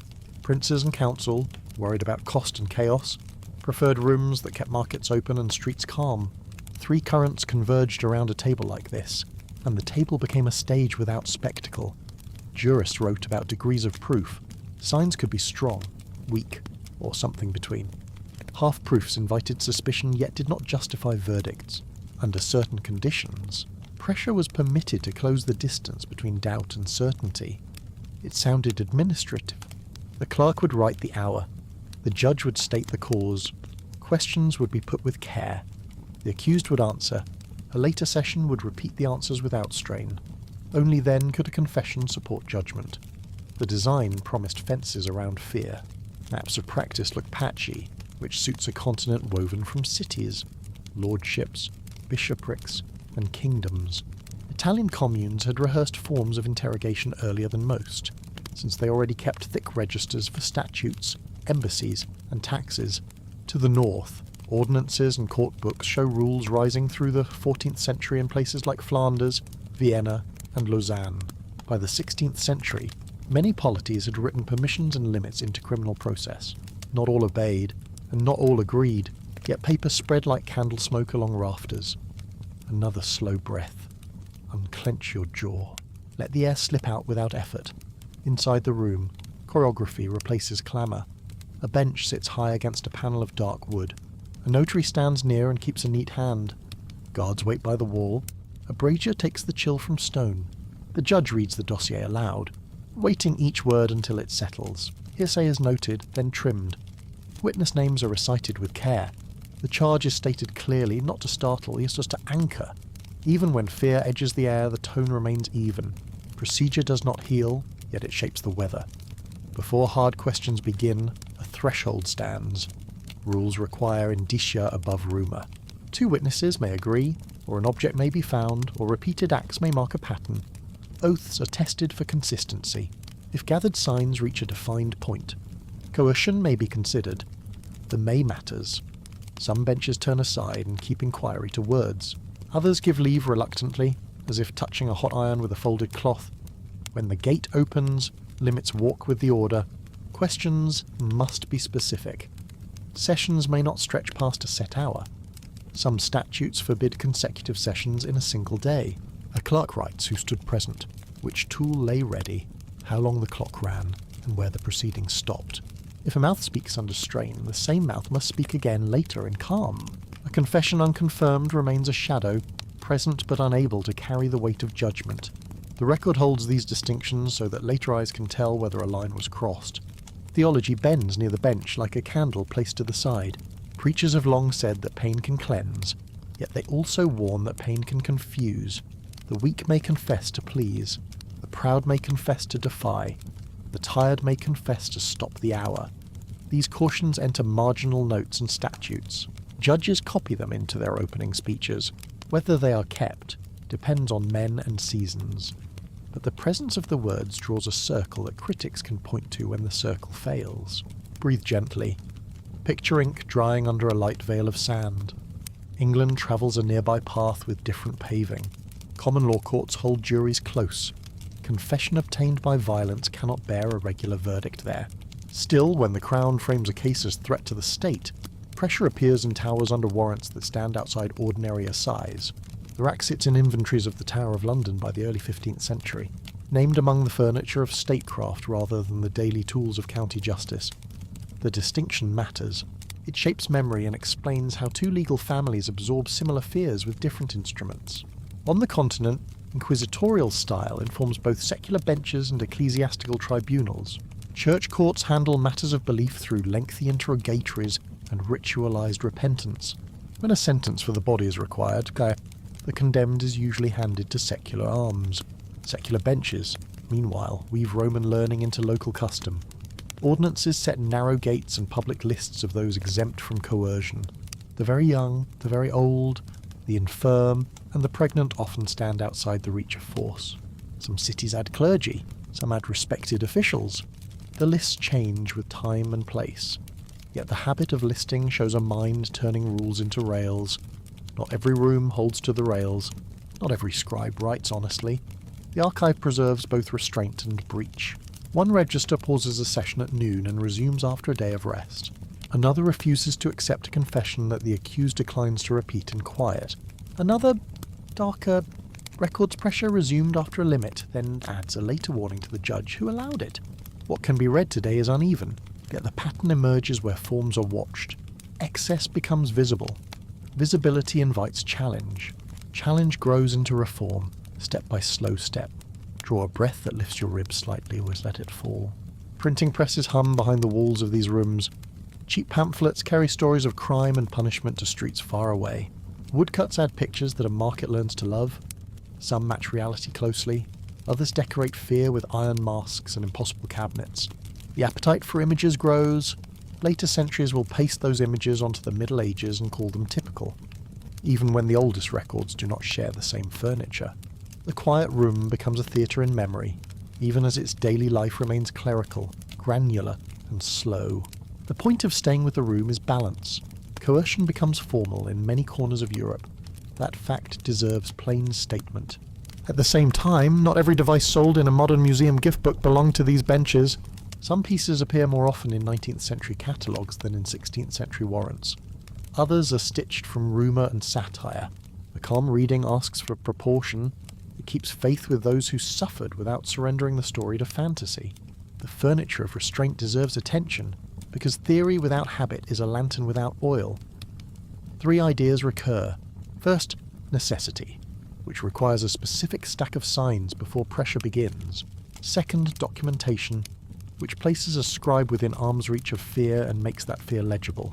Third, confirmation, which holds that truth spoken under strain must be spoken again at rest if it is to count. Where these ideas are remembered, the room breathes within its walls. Where they fade, breath shortens. Mercy fits inside forms like a small key hidden under the lip of a drawer. France's retentum shows how a clause can soften a public sentence without embarrassing authority. Similar instincts sometimes guide interrogations. A judge who hears a full and credible account early may close the gate and forbid a second session. A set of thin signs may lead to banishment or fines rather than a forced confession. Choices like these live in custom as much as in statute, and custom often changes faster than a book. The geography of the practice keeps its variety. Spanish ecclesiastical tribunals manage long cycles of inquiry, abjuration, and penance, with public ceremonies that confirm the order of things. German territorial courts balance academic Romanism against village habits and princely needs. Swiss cities write tidy regulations and enforce them with civic pride. French parliaments load their records with minute cautions, then revise them again. Italian signories elevate jurists into architects of the state. Across the patchwork rise family traits that make the rooms recognisably related. Another quiet breath. Soften your throat. Hold the exhale for a heartbeat. Proportionality slides into the everyday vocabulary of benches. Means are to match ends. The end is truth, not injury. Phrases appear about avoiding lasting harm, about sparing certain joints, about ceasing before damage becomes irreparable. To modern ears, these lines can sound like alibis. To contemporaries, they served as rules of craft. A guard who crossed them might face sanction. A clerk who erased them might answer for it. The lines gave reformers a foothold when tides turned toward change. Other experiments grow at the edges. Some councils require collegial authorization before a session, forcing a judge to persuade peers. Some demand a physician's presence to certify that a body can withstand what a mind will face. Several limit the count of sessions per case, and the minutes per session. A few prescribe prayers and admonitions at beginning and end, as if certain words could bind the room to discipline. The ritual does not redeem the risk, yet ritual gives structure, and structure is the state's most persistent habit. The bell that once rang in a square now reappears as an hour in the margin. The visible hour tells readers that the state began and finished on time. Predictability becomes its own promise. A city that knows when its judges work and how long they keep a body under questioning sleeps a little easier, even if sleep is not perfectly clean. Breathe through your nose, let the breath warm and lengthen as it leaves. Behind all this lies arithmetic. Public platforms are expensive and volatile. Crowds swell. Vendors stop selling bread. Rumour grows legs. A scaffold can turn into a spark. Rooms cost less and risk less. They build files that travel to capitals for review. They make sentences legible across distance. Administration, not only theology or scholarship, drives the move indoors. States want a justice that scales. Paper scales better than plazas. Yet pain felt in quiet is still pain. A city can keep a schedule and still wound. That is why, as literacy spreads and moral philosophy ripens, pens begin to test the room itself. Writers ask whether fear can produce reliable truth.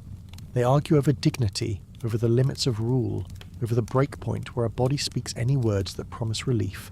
The archive preserves their arguments next to the registers of judges. The proximity matters. It shows how a culture learns to doubt its own instruments.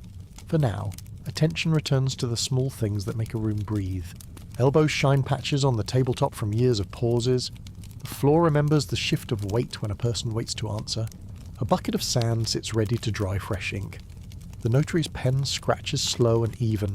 The judge clears his throat, not to threaten, but to keep the reading steady. Power prefers routine. Routine feels like safety.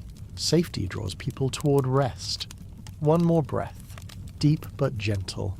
Count to 4 as you inhale. Count to 6 as you let go. The candle holds steady. The shutters accept a mild wind and do not protest. Outside, a bell in a different quarter marks the hour for prayer. Inside, the record takes another line. The city believes, or wants to believe, that order can live in ink. Whether that belief is sound will depend on what these rooms choose to permit and what they choose to refuse.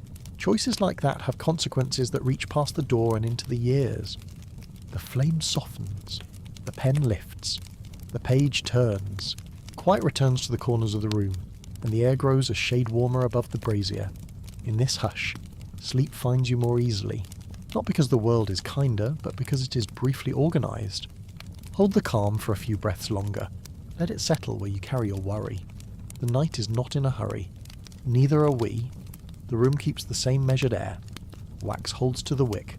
A clerk dries fresh lines with a pinch of sand and lifts the page with care. Outside, the town lives at a low murmur. Inside, every sound seems wrapped in cloth. Even the scrape of a chair leg moves slowly, as if the floor understands that the words recorded here will travel farther than any voice. Breathe in softly. Unset your shoulders. Exhale a little longer than you inhaled. What the law allows in this room is not a parade of engines, but a short list that the paperwork recognises by name. The list is duller than popular memory and narrower than modern pamphlets suggest. It begins with strain applied by rope and rollers, a frame that extends the body beyond comfort while the notary watches the clock. Hands are bound, ankles fixed, and a drum of wood or a wheel pulls cords that refuse to rush. The point, as the judges explain, is not injury for its own sake. It is pressure enough to encourage speech while promising the bench that the speech still belongs to the speaker. Whether that promise holds is the question that will fracture centuries later. Yet for now the parchment notes time, heat of room, and the exact words spoken. Another tool sits near, smaller than rumour would have it, a pair of grips that pinch in a way that cannot be ignored.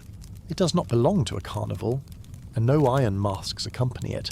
It is a craftsman's device made for pressure on a joint, adjustable by turns of a screw. The clerk records its presence, its use, and how long questions lasted while it lay in view. When the session closes, the writing mentions that the same answers must appear again tomorrow without any pressure at all. If they do not, the record explains that no court should trust them. A heavier instrument is known in inventories as a boot, though it is nothing like a cobbler's work. Boards or plates enclose a limb so that wedges may tighten space that was never meant to narrow. Manuals warn that the bench must hold to the schedule, stop when the hour strikes, and mark down every caution used. Some cities ask a physician to stand in the corner and report whether a body can endure the remaining minutes. The presence of medicine inside the legal ritual looks humane on paper, and sometimes is. It also reassures the archive that the room kept to its limits even when judgment moved towards severity. Breathe through your nose. Let your jaw loosen. Let the air leave without force. England keeps a different voice for most of its criminal cases, with juries and adversarial rhythm rather than inquisitorial prose. Yet in matters framed as threats to the realm, the Tower's inventories show a frame with rollers, a wheel with handles, a table with ropes. They have official names, sometimes grander than the pieces deserve, and they appear alongside halberds and locks rather than in some secret chamber of legend. Their presence under warrant, not under rumour, is what matters to the record, and even there, a confession made under pressure must be repeated in calm or it cannot hold the weight of a verdict. Across the sea, a distinct lineage evolves in church tribunals. Their goal is not a body's sentence, but a soul's return to unity. They stage long question series that begin with catechism, move through lists of beliefs and practices, and end in public renunciations. Those who accept correction perform penance and return to ordinary life. Those who refuse go back to the secular bench, where the sentence for the body is pronounced in a square. The language is formal and almost musical, which keeps the ritual from fraying at the edges. People remember the music. They also remember the robes and standards and the way words and fire once shared a space. Later times will stare at that space and see only flames. The quieter parts, the months of paper and persuasion, fade from view. A breath in, a breath out. Shoulders soften. The mind drifts, but the thread remains. Devices that schoolbooks love often arrive late to the story. A case in point is the iron cabinet with spikes that guidebooks place in medieval castles. Its fame comes from the 19th century, and when collectors and showmen learned how fear could sell tickets. Older court books do not name it, and older room inventories do not list it. A few later cabinets were built to illustrate what cruelty might have looked like. They became objects of display, not tools with a paper trail. The same caution applies to several small metal contrivances that glossy catalogues describe in breathless and lurid tones. Where evidence exists, it is often fragmentary, satirical, or centuries younger than the period printed on the souvenir. The calm reader trims legend from record. Doing so neither denies suffering nor sneers at memory. It keeps faith with those whose pain needs no exaggeration. What, then, did repeat in these rooms with some regularity? Ropes, rollers, grips, boards, controlled heat in some polities, all used under rules that courts wrote down and revised. What did not repeat as much as modern imagination suggests? Elaborate cabinets, theatrical masks, complicated contraptions whose diagrams appear more in engravings than in warrants. The contrast matters because it reveals the true shape of power. States preferred reliable tools that clerks could describe in 3 lines. Predictability is a form of control. Grand engines are for theatre. The early modern room chose schedule over spectacle. Another quiet breath. Feel the breath cool slightly as it enters, warm slightly as it leaves. Street memory did not vanish. It moved on to paper. Printers learned that short booklets about trials, confessions, and sentences sold well. Woodcuts gave faces and corners to places most readers would never see. These images travelled faster than law codes and carried more emotion than dry statutes. They also bent toward drama because drama sold. A small grip became a pair of claws from a nightmare. A wooden roller gained teeth in the imagination of an engraver. A sober clerk turned into a hooded figure because silhouette says more at a glance. By the time such images reach later centuries, they stand on their own, detached from the rooms that had been meticulous and often dull. Meanwhile, councils continued to redraw the rules. Some cities required permission from a panel before any strain could begin. Others limited the count of sessions to 1 or 2 per case, with long gaps between. Several implemented the sequence that scholars summarize as confirmatio, a practice that demanded a second. unforced confession before any verdict could stand. A few polities disallowed coercion entirely for certain crimes and accepted only witness testimony and circumstantial signs. This patchwork should not be mistaken for a neat map, yet it shows a trend that carries the story forward. The risk of false confession worried not only philosophers, but also magistrates who measured their own legitimacy by the orderliness of records. Exhale slowly. Release the small muscles around your eyes. Allow them to rest. The ritual of public repentance grew larger at the same time, especially where religious authorities felt the need to bind communities together after war or reform. Ceremonies filled squares with colour and processional movement. They read names, spoke formulas, and assigned penances in front of neighbours. For a minority, the ceremony ended with transfer to secular hands and a sentence that touched the body. The numbers were lower than modern anthologies imply. The memory was louder than the numbers. Sound carries across centuries more easily than statistics do. That is why today, when people hear the word for those courts, their minds go straight to fire, even though most of the time those courts dealt in paper, prayers, and reconciliations. Inside the ordinary criminal bench, proportionality bled into the grammar of files. Magistrates wrote that pressure must cease at the first sign of lasting harm. They noted that words given under fear were thin and needed thickening with other proofs. They began to use phrases like integrity of the person and utility of the confession. These were not the modern versions of those ideas, but they were steps toward them. They gave later reformers sentences to cite when arguing that the room itself should change. The most revealing moments occur when the record admits doubt. A clerk notes that a confession seems too close to what the interrogator said 3 minutes earlier. A judge writes that the accused repeated the story the next day but stumbled on names, then urges caution. A panel declines to reopen a session after an hour, even though a witness insists that one more question would bring the truth to light. Such entries show a culture uneasy with its own instruments. Unease is not reform, yet without it reform rarely begins. Breathe in for a count of 4, hold for 1, breathe out for 6. Voices from universities add weight to this unease. Some jurists argue that truth should rest on external proofs before any confession is even sought. Others argue that confessions themselves are too easily shaped by fear and should be used only to confirm what is already known. A few theologians read old homilies about pain as purification and reinterpret them as metaphors rather than prescriptions. Their words enter the margin at first, then small pamphlets, then thicker books. Printers, who once thrived on sensational woodcuts, also sell sober treatises. The market can hold both, and often does, which is why the conversation reaches homes beyond the courts. Cities and princes have practical reasons to listen. A justice that scales with trade and population must be repeatable. Mechanical spectacle is not repeatable. It is expensive, risky, and hard to supervise. Rooms with schedules, files, and appeal channels are easier to copy across provinces. Guilds, councils, and tax offices already work this way. Law follows. Even those who cherish public ceremony find that paper helps them, because it anchors procedure and preempts rumour. Quiet becomes a political technology. Another breath. Let the breath pool low in the chest.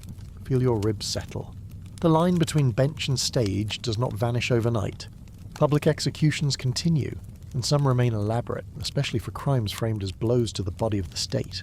Yet even there, edits creep in. People are strangled before a pyre is lit. Wheels break fewer bones because an earlier act ends the life quickly.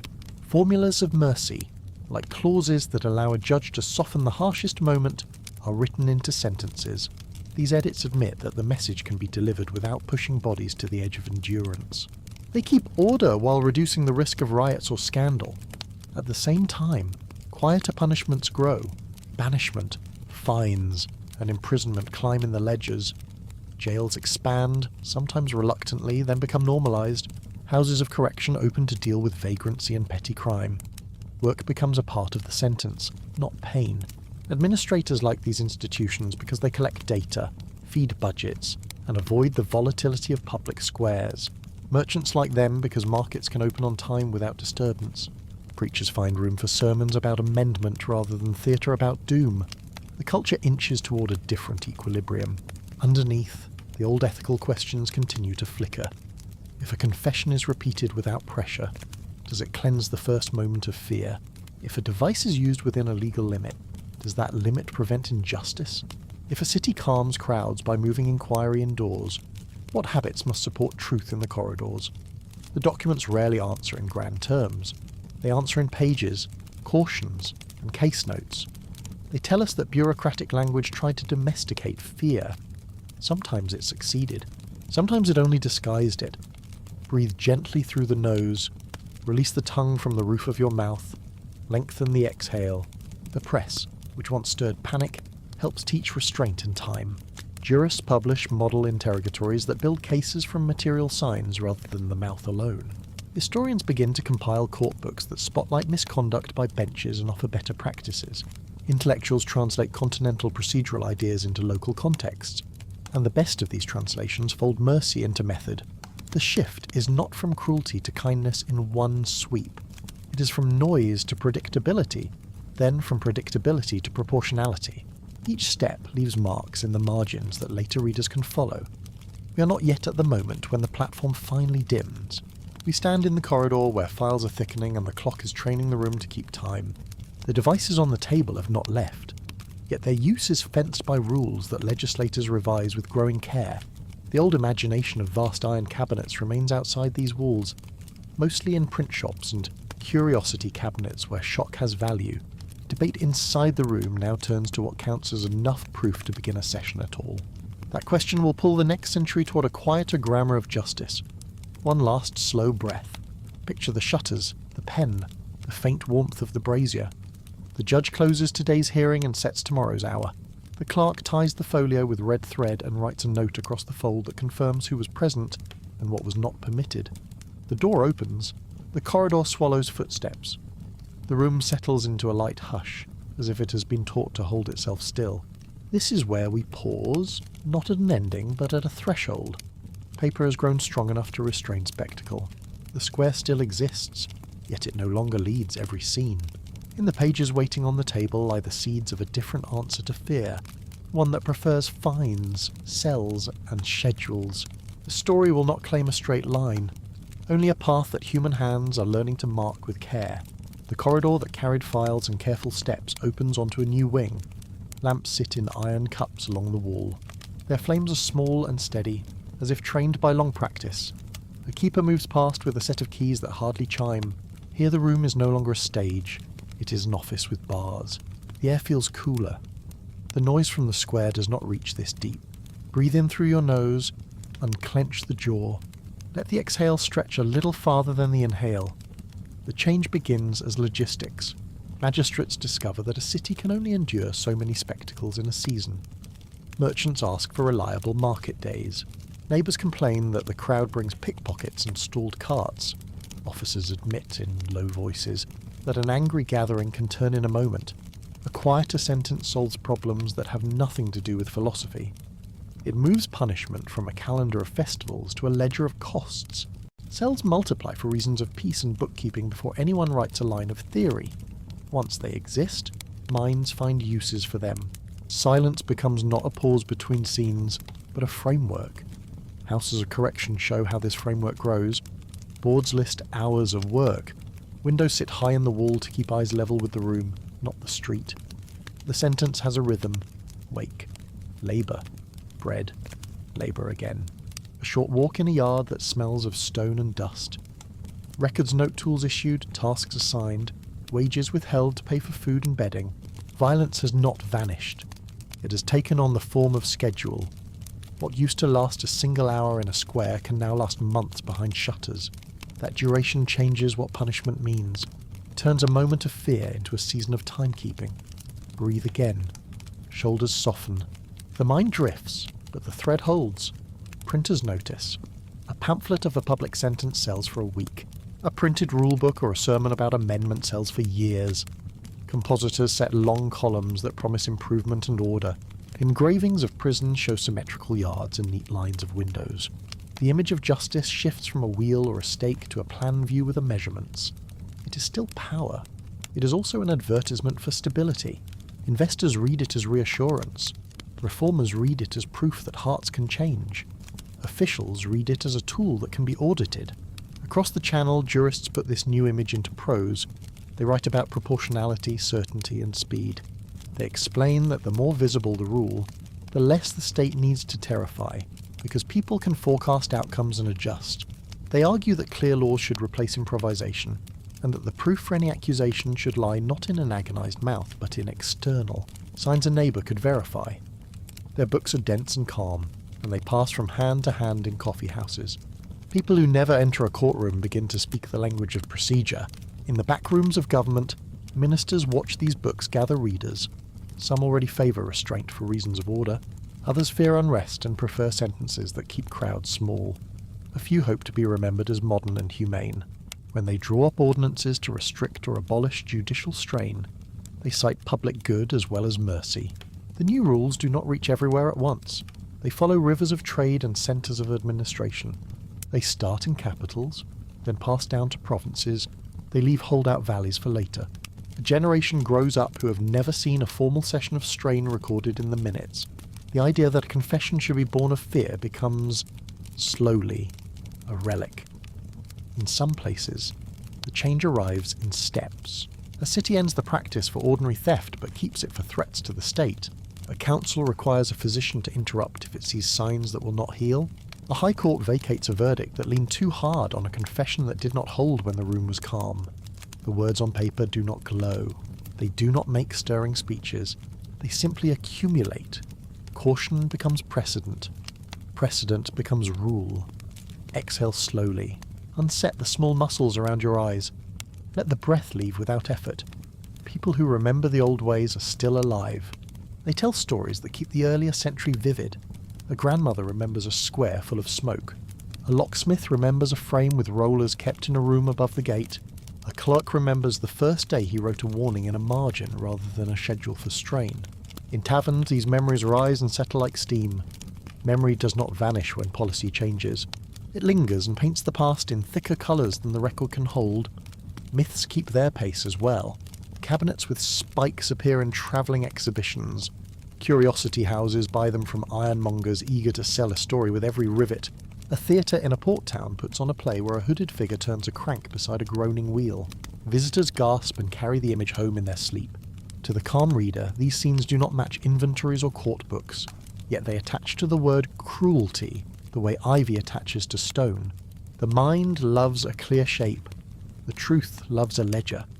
Over time, careful teachers learn to show the ledger in ways that hold the ear. They choose small details that do not stir panic. They trace one line of change across the page so that the eye can follow without strain. Inside the new rooms, the rhythm of restraint deepens. Police manuals teach officers to collect material signs rather than swell a file with anxious words. Judges practice asking questions that do not corral an answer. Defense counsel shifts from ritual presence to active voice. Across Europe, edits to law books narrow the doorway through which any pressure may enter. In some states, the doorway closes entirely. Elsewhere, it's reduced to a crack that a later legislature will seal. The square is quieter in these years. The office grows wider. Breathe in for a count of 4, hold for 1, breathe out for 6. Prisons become the arena of debate. Reformers tour cells and write about light, air, and the size of windows. Philosophers sketch circular plans where a single eye can supervise many. Architects test brick patterns that muffle sound. Religious visitors organise reading and small crafts to keep minds from drifting toward harm. Critics warn that solitude, if overused, may bruise the mind even without touching the skin.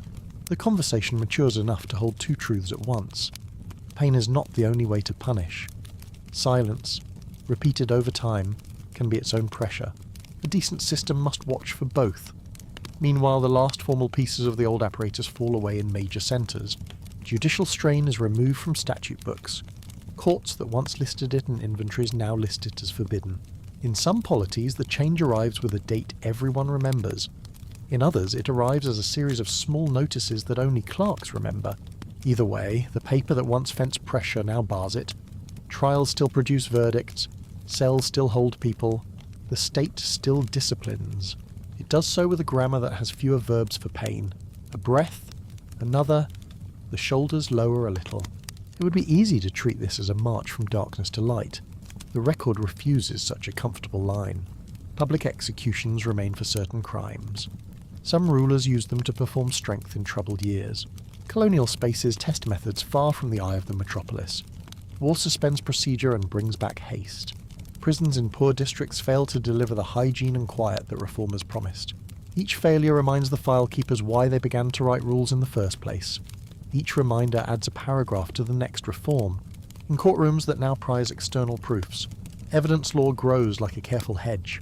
It shapes what questions may be asked, what kinds of witness can speak, and how a jury must weigh a chain of signs. The old fixation on a confession as queen of proofs eases. The confession still matters when it appears on its own, and when it returns the next day in the same shape. It no longer rules the case by itself. This shift protects some innocence. It also forces investigators to learn new habits. They measure, sketch, interview neighbours, and keep better notebooks. The result is not a gentler state by nature, but a more disciplined one by design. As printing spreads sheets of commentary beyond the city, the public absorbs a new posture toward cruelty. People begin to think of pain not as a sacred solvent of guilt, but as a dangerous tool that can loosen every joint of truth. Old sermons that praise suffering as purification are reread as poetry rather than policy. New sermons praise patience and fair procedure. Plays that once showed instruments on stage tilt towards scenes where a lawyer's clever question unknots a tangle. The culture that once boiled with spectacle now simmers with paperwork and talk. Breathe gently through the nose. Release the tongue from the roof of the mouth.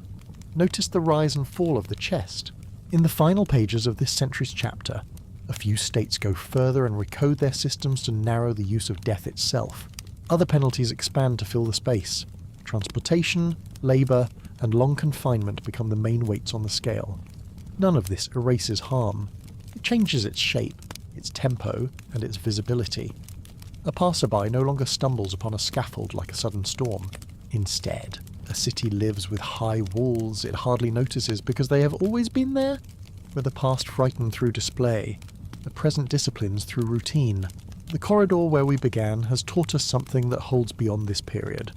Cruelty reveals a society's fears. Procedure reveals its hopes.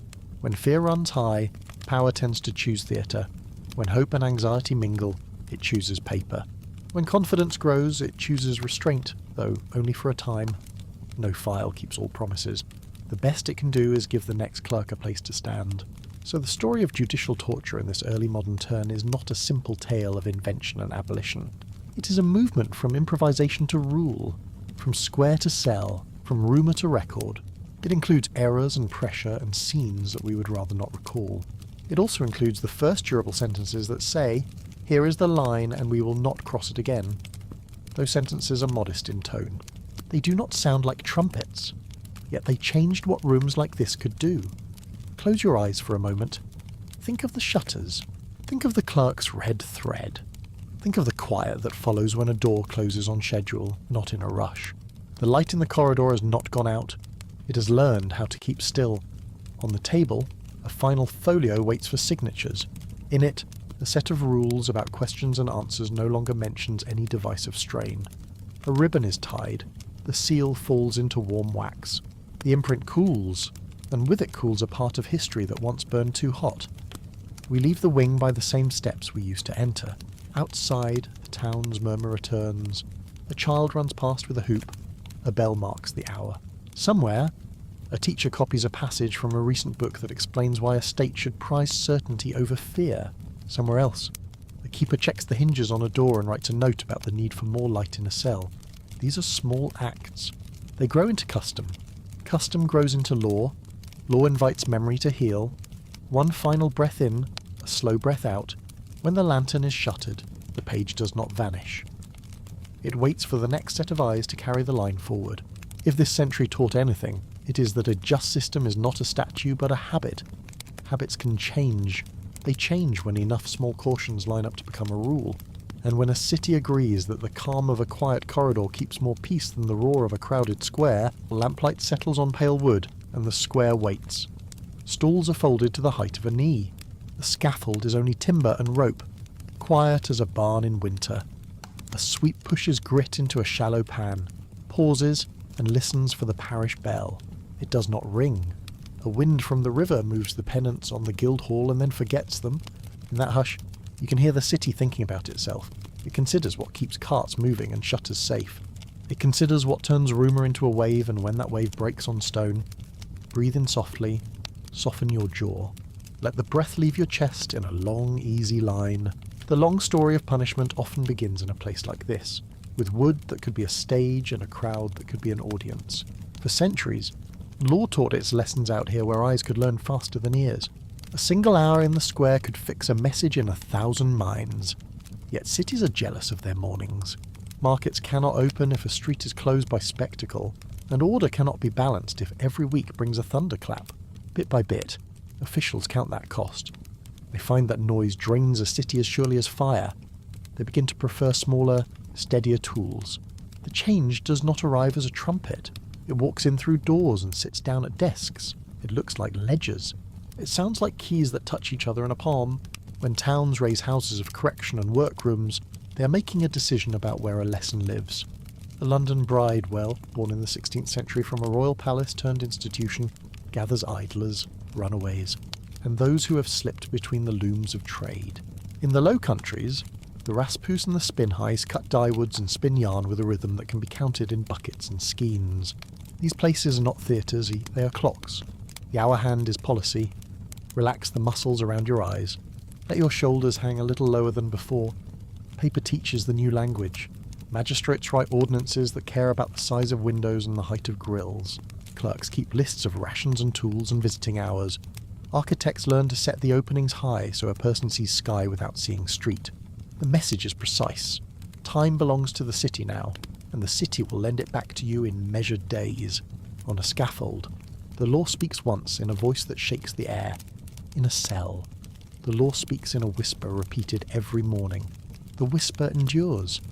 Public penalties do not vanish. Stocks and pillories still do their hour because they are cheap and quick. Branding and whipping continue in courtyards that admit enough daylight for witnesses. Banishment keeps its hold where seasoned boarders can enforce absence. Yet the tone shifts. A permanent gallows on the hill no longer serves as the crest of a town. The crest becomes a seal pressed into wax on a folded sheet. That seal stands for a habit. It promises that a sentence can be checked, counted, and filed. Predictability is a kind of comfort, even when it is stern.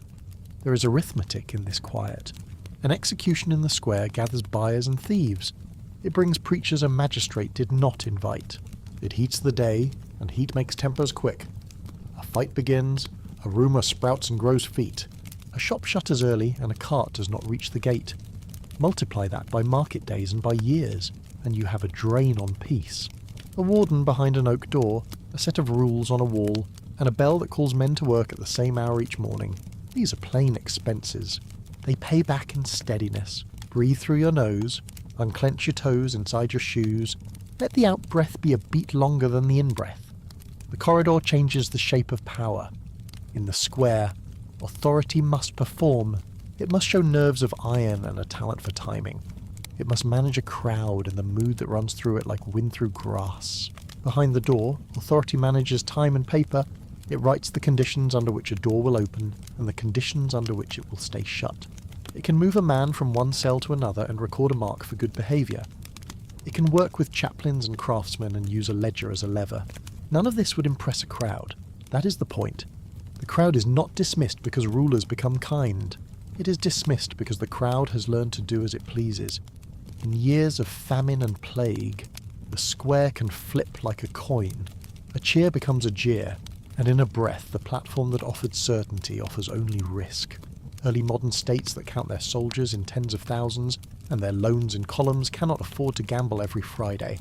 They choose to move the centre of discipline inside. They learn the value of a sentence that looks almost like work. Printers help. Pamphlets about monstrous instruments sell in a week and are wrapping fish the next Tuesday. Tracts that praise regular order can be reprinted for a decade. Philosophers put ideas into sentences that travel along roads faster than any scaffold can be seen from a hill. They explain that punishment should be certain before it is dramatic, measured before it is severe. They write that a law ought to be written plainly so that a person can understand what waits if he crosses it. Coffee houses make these thoughts social. Guild rooms make them practical. Sermons lend them a moral shape. By the time the last reader sets the last pamphlet down, the square is already quieter. Take a slow breath. Let your shoulders fall and your tongue rest against the floor of your mouth. The old stage leaves marks as it retreats. After a rebellion, a ruler may still call for a handful of exemplary deaths. A city may still wheel out an old form for treason because treason is not a private matter. Yet even here the script is edited. The law allows the condemned to lose consciousness before fire meets wood. Bodies that would have been taken apart are quickly buried to keep the morning calm. The spirit of the lesson remains. The volume falls. Transportation takes up the rest. A man who would have filled a square for an hour now fills the horizon for months. A ship becomes a moving corridor, and miles become a measure of punishment. Towns accept this because it leaves no stain on their mornings. The rope and the platform need repair and supervision. The ship is a contract and a tide. The arithmetic favours distance. Breathe out as if cooling tea. Feel the small ease that follows. Once the door becomes the lesson, proof must change too. In rooms where pressure is reduced, truth must be found elsewhere. Courts start to prefer corroboration to mere say-so. A confession must be repeated after rest account. If it does not match itself, it loses weight. Neighbours give testimony under oath. Clerks record measurements. Investigators bring objects into the room and ask them to speak. Administration wants fewer mistakes because mistakes burn trust. Trust calms streets. Calm helps grain prices behave. A city begins to see fairness as a form of security. Writers give the new world a moral frame. One patient voice explains that cruelty is a blunt tool that teaches little and corrodes much. He says that the best deterrent is not the greatest pain, but the greatest certainty. He says that a state ought not teach its people to love spectacle, because love of spectacle produces the wrong kind of citizen. These arguments do not end the old forms at once, and they are not the only reasons for the shift. They make it easier for a clerk with a pen to say to a mayor with a budget that quiet is strong. Close your eyes for a moment if you like. Breathe in, small and steady. Breathe out, longer than before. On a map, the change looks patchy and the patchwork matters. Capitals adopt new habits early, because ambassadors watch, bankers gossip, and failure is expensive. Border towns keep the older pageantry longer because authority there must shout to drown out distance. Port cities often lead in reform because ships bring news about regulations that work elsewhere. The same year can hold a wheel on a provincial green and a tidy workroom under a city's crest. A traveller could walk from one sound to the other in a day and feel the difference in the soles of his feet. The corridor is not kinder by definition. A damp cell is still a damp cell. A poor ration is still a poor ration. Boredom can be a pressure that leaves marks no one can see. Reformers will argue for windows that admit light without inviting escape. They will argue for drains that keep fever from pooling under straw. They will argue about solitude and whether a man left too long with only his thoughts can keep his balance. They will argue about labour and whether skill knits a person back into a weave he once tore. The arguments tell you that the instrument has changed, not the need to tune it. Breathe in through your nose. Lift the shoulders a finger width. Let them drop. The square remains as memory. Children hear stories at school about wheels and fires because stories are easy to carry. They also copy sentences about proportion and certainty from a chalked board because order is learned in 2 languages at once. The crowd grows used to correction that looks like routine. A thief sits his noon hour in a pillory while clerks carry baskets past without pausing. A scold stands for the length of a sermon and then goes home to finish her day. No one travels across counties to see this. No songs are written. The event becomes weather. It encourages rather than inflames. Guilds and courts, banks and barracks, all learn from the corridor. A ledger that arranges names alphabetically teaches a small fairness. A queue that admits petitioners in the order they arrived teaches another. These are not punishments, but they shape the same habit. The habit is predictability. Predictability lowers fear. Lower fear helps laws work with less show. A city that can rely on habits does not need a drumbeat. Ease your forehead. Feel the skin smooth. Exhale until your lungs are quiet. Sometimes the old day returns, because history is never neat. After a conspiracy, a city may decide that only public ceremony can wash a stain as public as treason. It arranges a scaffold at dawn, reads the sentence in a level voice, performs what the code still allows, then takes the frame down and sweeps the grit. Such days become markers rather than rhythms. People remember them for years because they are rare. Rarity itself is a sign of the shift. The myth of a certain iron cabinet with spikes finds its footing in this period not because it filled rooms, but because it filled imaginations. Engravings sell. Cabinets can be drawn handsomely in a single black plate. Real discipline looks like paper, and paper's hard to draw. It is easier to picture a device than a timetable. It is easier to picture an engine than a clerk who files a rule that prevents an engine from being used. If you were to follow the records line by line, you would find more locks and diets than monsters. The museum tells one story. The municipal book tells another. The second governs more lives. The breath returns on its own if you leave it alone. Trust it. Trust the plainness of it. By the time the lamps are lit in the offices, the square has been given back to market noises, to the creak of cartwheels and the rise and fall of bargaining. The city has found a way to carry discipline without showing it at every turn. There are still cells that fail the test of decency and keepers who forget what authority is for. There are still seasons when fear hurries the hand that writes the sentence. Yet the centre of gravity has moved. The door is a teacher now. The bell that once called a crowd calls a ward in and out of work. The lesson has not disappeared. It has learned to whisper. Let the breath in your chest settle into a simple tide. If there is any tightness left at your throat, let it loosen. The people who live under the new order quickly learn the shape of their day. Markets open and close on time. Courts sit on time. Parish registers keep steady hands. Even punishments that still sting are wrapped in schedules that can be learned and even planned around. A merchant who knows his debtor will be held for a term can plan his quarter. A journeyman who knows the bride well allows visits on certain afternoons can plan his feelings. There is a kind of mercy in a calendar. It does not excuse, it helps people stand. What spreads from the corridor is not sentiment, but habit. After habit, confidence grows. Confidence makes it safe to be gentle. A state that trusts its procedures needs fewer stunts. A town that trusts its ledgers needs fewer gibbets. Each year with fewer gibbets makes it easier to imagine a city with none. This is not a straight path. It is a path walked by clerks and builders and wardens who are not saints, who simply prefer quiet mornings and accounts that had without tears. For a last moment, look again at the square at first light. It lies like a sheet. The wooden frame is only wood. The ropes are only hemp. The city remembers how to use them when it must, and it remembers how not to when it can. Somewhere behind the Guildhall, a keeper turns a key, and two men begin work that will fill their hands until the bell. Ink dries on a page where a rule has been adjusted by a line. The lesson is the same as it was in the age of drums. Obedience buys peace, only the instrument has changed. From thunder to metronome, from the shout of a crowd to the soft persistence of a door that opens and closes and opens again. Lamplight climbs the corridor walls in a slow braid, and the day takes on a measured sound. Keys touch each other in a keeper's palm. Ink dries in even lines. The city has not lost its taste for announcements, but it no longer needs a platform to make them. Behind a door, the lesson repeats itself with a patience that a crowd rarely shows. You can picture the architecture without seeing blood or blows. Windows sit high in the walls so a person sees sky without reading a face on the street. Floors drain toward a channel instead of pooling at the edge of straw.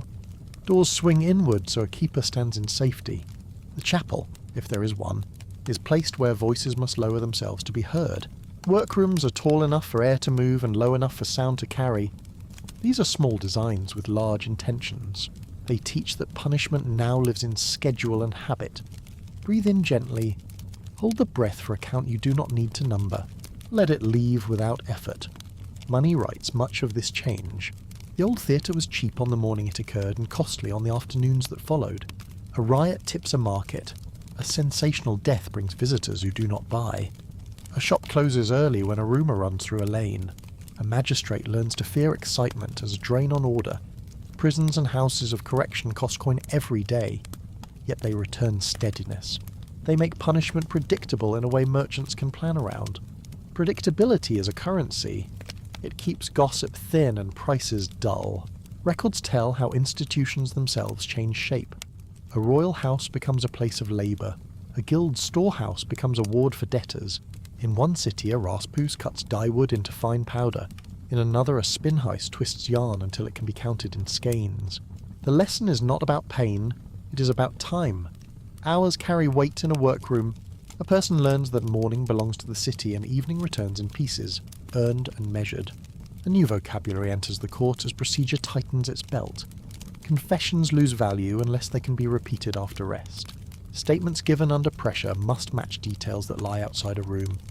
Neighbours speak under oath rather than rumour. Objects become witnesses. A hat size or a broken latch, a coin with a nick on its rim. These quiet things learn to carry a case. The law adopts a rule that mistakes should be rare even when tempers flare. Fairness spreads like lamplight when wicks are cut properly. It is not dramatic. It is dependable. Soften your jaw. Let your shoulders lower by a finger's breadth. Breathe out longer than you breathed in. Religious voices adjust as well. A sermon still warns, but it also praises steadiness. The idea that suffering purifies does not disappear, yet it shares the room with ideas of dignity and temperance. A priest who once stood beside a stake now stands beside a list. He reads rules that hold officials to a standard. He blesses a room because rooms can teach. Belief is not only a fire, it can be a breeze that cools a crowded hall. Behind the procedures are people who measure the world in pages rather than cheers. Inspectors walk corridors and count mattresses. They describe air and water with the same tone they use for numbers. They keep journals about drains. They praise a keeper who holds to rules and notes those who do not. They do not need a platform to shout from. A printed report can travel farther than a gallows shadow and last longer. When a city council reads 3 such reports in a winter, the next budget moves coin from spectacle to brick. The crowd does not vanish. It moves. Where once it gathered for a morning display, now it lives in smaller scenes. A pillory holds one person for 1 hour on a weekday while carts pass on either side. A branding iron touches a shoulder in a courtyard no wider than a ship's deck. The debt is paid with days in a workshop rather than with a family goods dragging through the street. These scenes do not draw songs. They draw lists. Lists do not burn as brightly. They burn longer. Paper changes truth. If a town swears off pressing a secret from a throat, it must find truth in other places. That demand cleans a wider field. Clerks become trained to notice what time says and what distance says. How far could a man walk between dawn and the bell that rung at prime? How many coins could buy the wood that burned last night? If a door broke, which hinge failed? These questions are calm. They tame fear. They slow accusations until they match evidence. The square could not teach this kind of patience. A corridor can. Relax the muscles around your eyes. Let the tongue rest low. Allow the next breath to arrive on its own. States begin to think in kilometres rather than in minutes. Transportation becomes a sentence with a horizon. A person once made into a day's caution is now made into a season's absence. A ship carries hands across an ocean to serve labour in another place. The city at home gains quiet. The city far away gains pairs of shoulders. Officials who count both towns call this balance. Critics who walk the decks call it exile. The quarrel plays out on paper because paper now owns the terms. Not all regions move at the same pace. Capitals adopt corridors earlier because foreign eyes are close. Ports adopt regulations first because news arrives with each tide about practices that work elsewhere. Market town, careful with coin, asked to see proof before they add a wing to a house of correction. Parishes near the border keep a gallows on a hill longer than others do, because distance is its own provocation. On one winter map, you can put pins where flaming scenes still bloom, and other pins where mornings pass like pages. Distance and habit explain the spread better than a single word like progress. Printers do as much damage to legend as they once did to fear. Broadsheets that once drew monsters of iron now print arguments in paragraphs. Philosophers claim that certainty punishes better than severity. Lawyers say a code should be sharp enough to be known even by those who cannot read well. A judge who can point to a printed page fails less often than one who points to a scaffold. After a few seasons of such talk, even those who are not convinced begin to prefer the comfort of a rule that can be read aloud the same way twice. Listen to the quiet under your own breath. It is the same quiet that a corridor was built to keep. Inside those corridors, mercy grows in ways that do not require noise. A keeper keeps a notebook of small credits. A warden moves a person near a window for a fortnight and sees if the temper improves. A chaplain speaks with someone who has not spoken to anyone in a month except for a door and a bowl. None of this undoes a sentence. It shapes it. It teaches that the goal is not to make a morning memorable, but to make a person usable. Cities live on use. They begin to measure success this way and discover that it makes fewer enemies. When the old pageantry returns, it returns narrow. A high treason brings the platform back because a state must answer a public wrong with a public reply. Even then, officials edit the script. A person is allowed to lose sense before wood meets flame. A procession is shortened. The site is chosen for its distance from a market. The event occurs early. The bodies are removed quickly. The steps are listed in a book. The book makes these mornings feel like exceptions inside a calendar that values repetition over display. Again, breathe in softly. Breathe out like fog on a small mirror. Devices that filled engravings step aside when records are inspected. The cabinet with inward points looks best in museums built 2 centuries later. The pair appears often in stories and rarely in files. The wheel is real, but even the wheel shows a record of accommodation in mercy clauses that allow throats to be closed before bones are counted. The rack takes space. Space costs coin.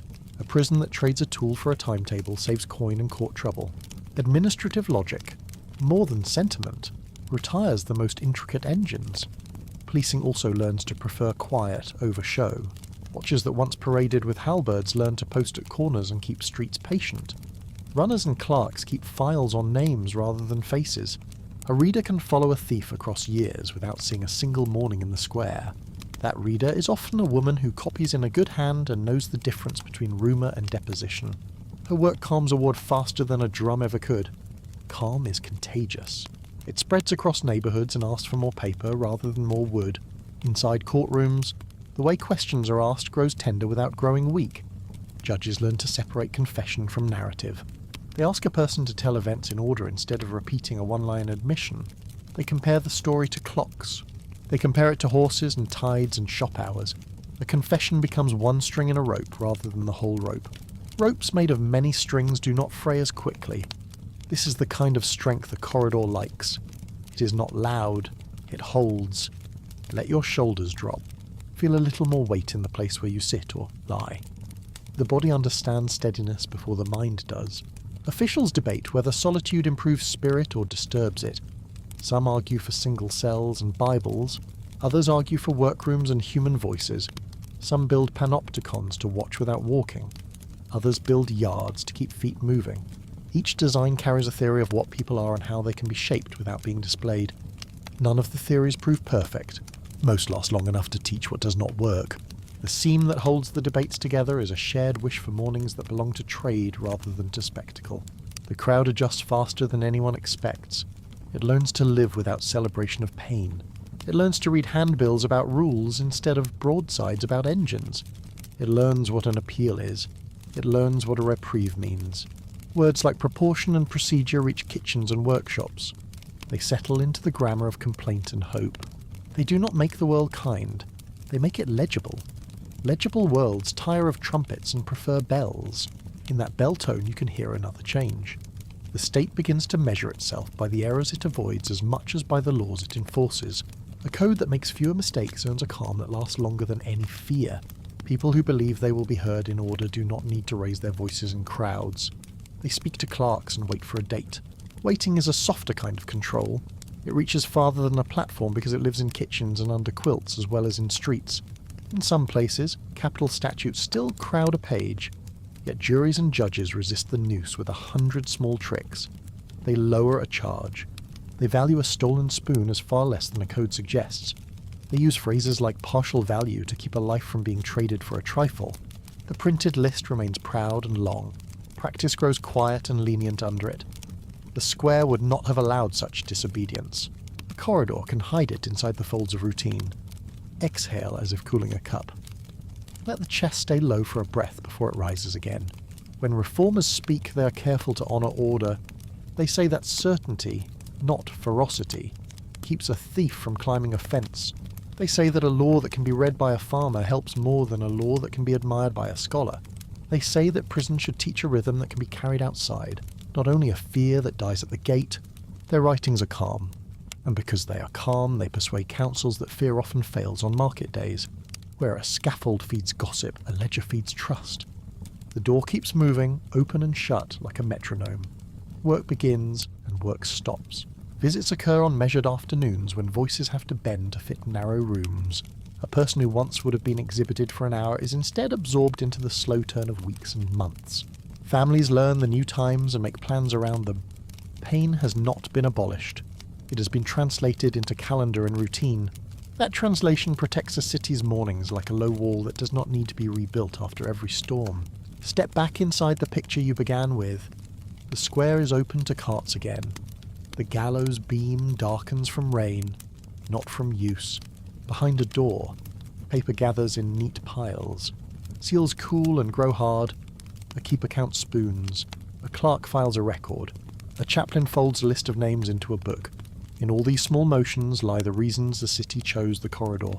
They are dull to watch and useful to live under. If you pay attention to your own breath, you will notice how it learned this rhythm a long time ago.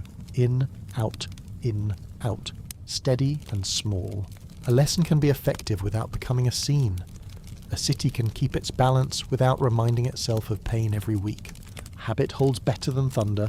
A door and a bell can do work that a drum could not. Night presses its cool hand against the windows of the offices. The last sweep gathers grit into a pan and empties it without looking back at the square. Somewhere beyond the walls, a watchman calls the hour in a voice that does not carry far. That is the point. The lesson reaches where it must and no farther. You can rest in that. The corridor is not a marvel. It is only a hallway that made the world quieter. And in that quiet, a question shapes itself. Not for a crowd, but for a listener who hears in the dark and asks what should remain of a stage that talked with noise, and what should be left to ink and keys and the hum of air in rooms that daylight forgets. The last light on the square folds itself into the stone, and the hour belongs to rooms. A watchman passes without hurry. Keys answer softly in a corridor, one to another, like beads lying down. A city that once taught with thunder now teaches with routine, and routine needs less air. The school of order has moved indoors. Inside that school, people begin to argue about purpose with new patience. They speak in chambers lined with shelves. They write in sentences that a baker can repeat. They ask whether certainty is a stronger teacher than fear. Writers in the 18th century put the question on a page so clean that even their critics kept a copy on the desk. They do not demand tenderness. They demand clarity. If a person understands what will happen and believes it will happen the same way for everyone, the market will keep its rhythm and the lane will keep its hush. Pain might satisfy a crowd for an hour. Predictability feeds a city for a season. Breath finds an even road. Shoulders soften by a finger's breadth. The jaw rests heavier, and the tongue settles in a quiet place. In this climate, codes begin to shed their thorns without losing their shape. A law that once piled penalties like stones on a hill learns to count. Theft that once reached the noose through a tangle of clauses is weighed in coins, not in legends. Judges and juries, even when a printed sheet remains severe, practice restraint the way a mason practices level. A charge bends downward. A value is set lower than the clerk first thought. The record says little about heroism. It says much about habit. The habit is to spare where the page allows, and sometimes where the page looks the other way. Over time, lawmakers see what practice has already done. They rewrite with that practice in mind. Clerks copy the reforms with a hand slow enough to keep mistakes from slipping in. The words fit the paper without crowding. They explain who qualifies for what, which rooms are used at which hours, how long a sentence lasts, and what a person must do to shorten it through work or conduct. The same ink that once fed warrants now feeds rules about treatment, inspection, and appeal. A thin register grows thick. A city learns to trust lists more than ladders. Allow the breath to leave longer than it arrived. Feel the weight of your body where it meets the bed or the chair. The room has done most of the work, and you can rest inside it. Those who speak for reform describe what punishment should earn rather than what it should display. If the aim is to keep the peace, then the instrument must be stable. A penalty that spreads through a week or a year carries the lesson farther than a scene that burns once. A system that gathers fewer mistakes buys more respect than a system that spends terror like coin. They reach for a new word and find it in an old root proportion. The penalty should fit the offence the way a well-made door fits the frame. Not tight enough to split the wood, not loose enough to rattle in a wind. Across the water, a different experiment unfolds in silence. A chapel sits inside a prison where voices must travel through wood rather than air. A person sits alone with a Bible or a broom and meets time as a neighbour rather than as a crowd. This design imagines that solitude can polish a rough spirit, that attention can turn inward and return carrying new shape. Another design prefers movement, shared work, and measured talk at measured hours. It imagines that rhythm heals better than silence. Both designs want what the square could not offer, a change that lasts when a gate opens. You can slow the next breath until it feels like it is keeping time with a bell in a tower. the note fading just after it meets the stone. Distances change sentences. Ships gather bodies that would once have been displayed and carry them to edges of maps where mornings belong to labour. The city at home gains a steadiness that shopkeepers will defend. The town abroad gains hands it did not ask for and watches them turn soil or wood into numbers in a ledger kept very far away. The practice sits uneasily in the record. Some call it discipline at a distance and some call it exile. The word is dry. The days were not. Even those who supported the practice learned to count the cost of a voyage in lives the way they counted rope or salt. Elsewhere, a ruler signs a decree that removes a kind of pain from the courtroom as if snuffing a wick. No more forced confession. No more devices whose edges filled pamphlets. The order does not enter error. It does narrow the paths that lead to it. Another state follows, then another. The sequence is uneven and imperfect. Border towns keep old habits longer than capitals do. A remote district holds its pageants after a port has put its gallows in storage. The reformers resist the simple story because the simple story is rarely true. What holds across many maps is the direction, not the pace. Lamplight folds across prison plans with a draftsman's patience. Bent corridors, radiating spokes, round eyes in high places. Designers argue in letters about whether a person behaves better when watched or when trusted, when separated or when guided through the same tasks each day. Inspectors describe smells and temperatures in a tone so calm it becomes serious. They compare drains to hours, ventilation to rules, blankets to diets. They praise a keeper for noticing that people sleep more soundly when the evening bell rings at a consistent time. You can hear how quiet breeds its own ethics. Another breath falls into place. The brow loosens. The chest rises so lightly that you might miss it if you were not paying attention. Printers, whose ancestors fed the old stories of engines and flames, now bind volumes that teach restraint as if it were a craft. They print tables of penalties with columns that match. They print arguments that begin with the dignity of persons and end with city budgets. They print dialogues in which a judge who demands more severity loses the patience of a merchant who simply wants the road to remain safe for his cart. The bookshop becomes a slower version of the square. The lessons are purchased rather than shouted, and they last longer because they sit on a shelf. In court, the language adjusts to this bookshelf mind. An oath is the same. The questions are different. A judge asks a witness to describe what could be measured. What time did the bell ring? How far is the lane between the baker and the wharf? How often do carts pass that corner in the hour before market? A prosecutor who once leaned on a confession now leans on arrangement and timing. He draws a map on a board, not with drama, but with order. He knows that an appeal will test his lines the way a tide tests a pier. He builds for that pressure.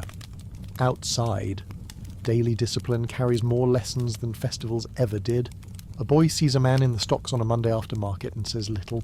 He sees the same man, months later, sweeping a yard for a warden and says even less. The first scene makes a sound like a drum. The second scene makes a sound like a broom on stone. The second sound wins because it lasts. It makes peace not because it scares, but because it removes the need for noise. If the shoulders have not softened yet, invite them to drop, as if setting down a small parcel. Breathe as though your ribs know the path without thinking. From time to time, the old theatre returns for a case of high treason or murder of a kind that unsettles a whole district. When it does, the script has changed. A physician stands near. A rope tightens before wood takes fire. The location lies away from a square that feeds on the echoes of hard stories. The hour falls early. The body is claimed quickly. Officials insist on clean edges and brief announcements. They want the message without the carnival. The lesson is plain. Even exceptions are managed like routine. Travellers notice differences in pace and write them down. A port in one kingdom has closed the door on old engines, while a town upriver keeps them in a shed for rare days. A capital commissions a new house of correction. A countryside gibbets a corpse on a road once a decade as if to remind itself of old lines. The map, seen from above, looks like a field with patches of snow that melt at different hours. What ties the field together is the season, not the minute. Scholars look back across the centuries and warn against a neat tale. They remind us that compassion did not always motivate reform, that fear of riots and lawsuits often did, that markets love quiet, and that elites defend their sleep as much as their ethics. These cautions matter. They keep the story honest, yet they do not erase the hum in the corridor. They do not erase the way a well-kept register tames rumour. They do not erase the fact that when cities counted mistakes and vowed to make fewer, families felt safer walking home at dusk. The habit of appeal grows like ivy that finds seams in stone. The case moves from a local bench to a higher chamber. A sentence that once would have been final now waits for review. The delay is deliberate. It cools temper. It admits the possibility that a person or a process went astray. People begin to measure justice not only by what it does, but by how it holds itself accountable. A crowd that trusts that process does not gather as often. It reads the notice posted later and shrugs. The shrug of a society that believes it lives under a roof rather than under a sky. When you breathe again, try to notice the pause that comes after the outbreath. It is the moment a clerk loves. The stillness after ink leaves a nib and before the hand moves again. In this new quiet, mercy becomes less theatrical and more administrative. A sentence is commuted in a council room rather than in a square. A reprieve arrives by messenger at dawn, and is carried to a gate with the same care a baker gives a tray of bread. A ticket grants visits on the first Thursday of the month. A parole board reads letters from employers and relatives. None of this would earn a cheer. That is the strength. The news passes through households like weather, and the day continues. Even so, no system erases harm. A cell can fail as loudly as a scaffold. Isolation can wound a mind. Labour can break bodies slowly. Transport can vanish a person into a horizon their family cannot cross. The record speaks of abuses and neglect, as any large record must. The difference is in the tools that exist to answer them. Inspectors can be replaced and rules revised. Papers can be produced and compared. The public can argue in ways that do not depend on a hill and a crowd. These are not miracles. They are uses of ink and time. The city's ears learn different sounds.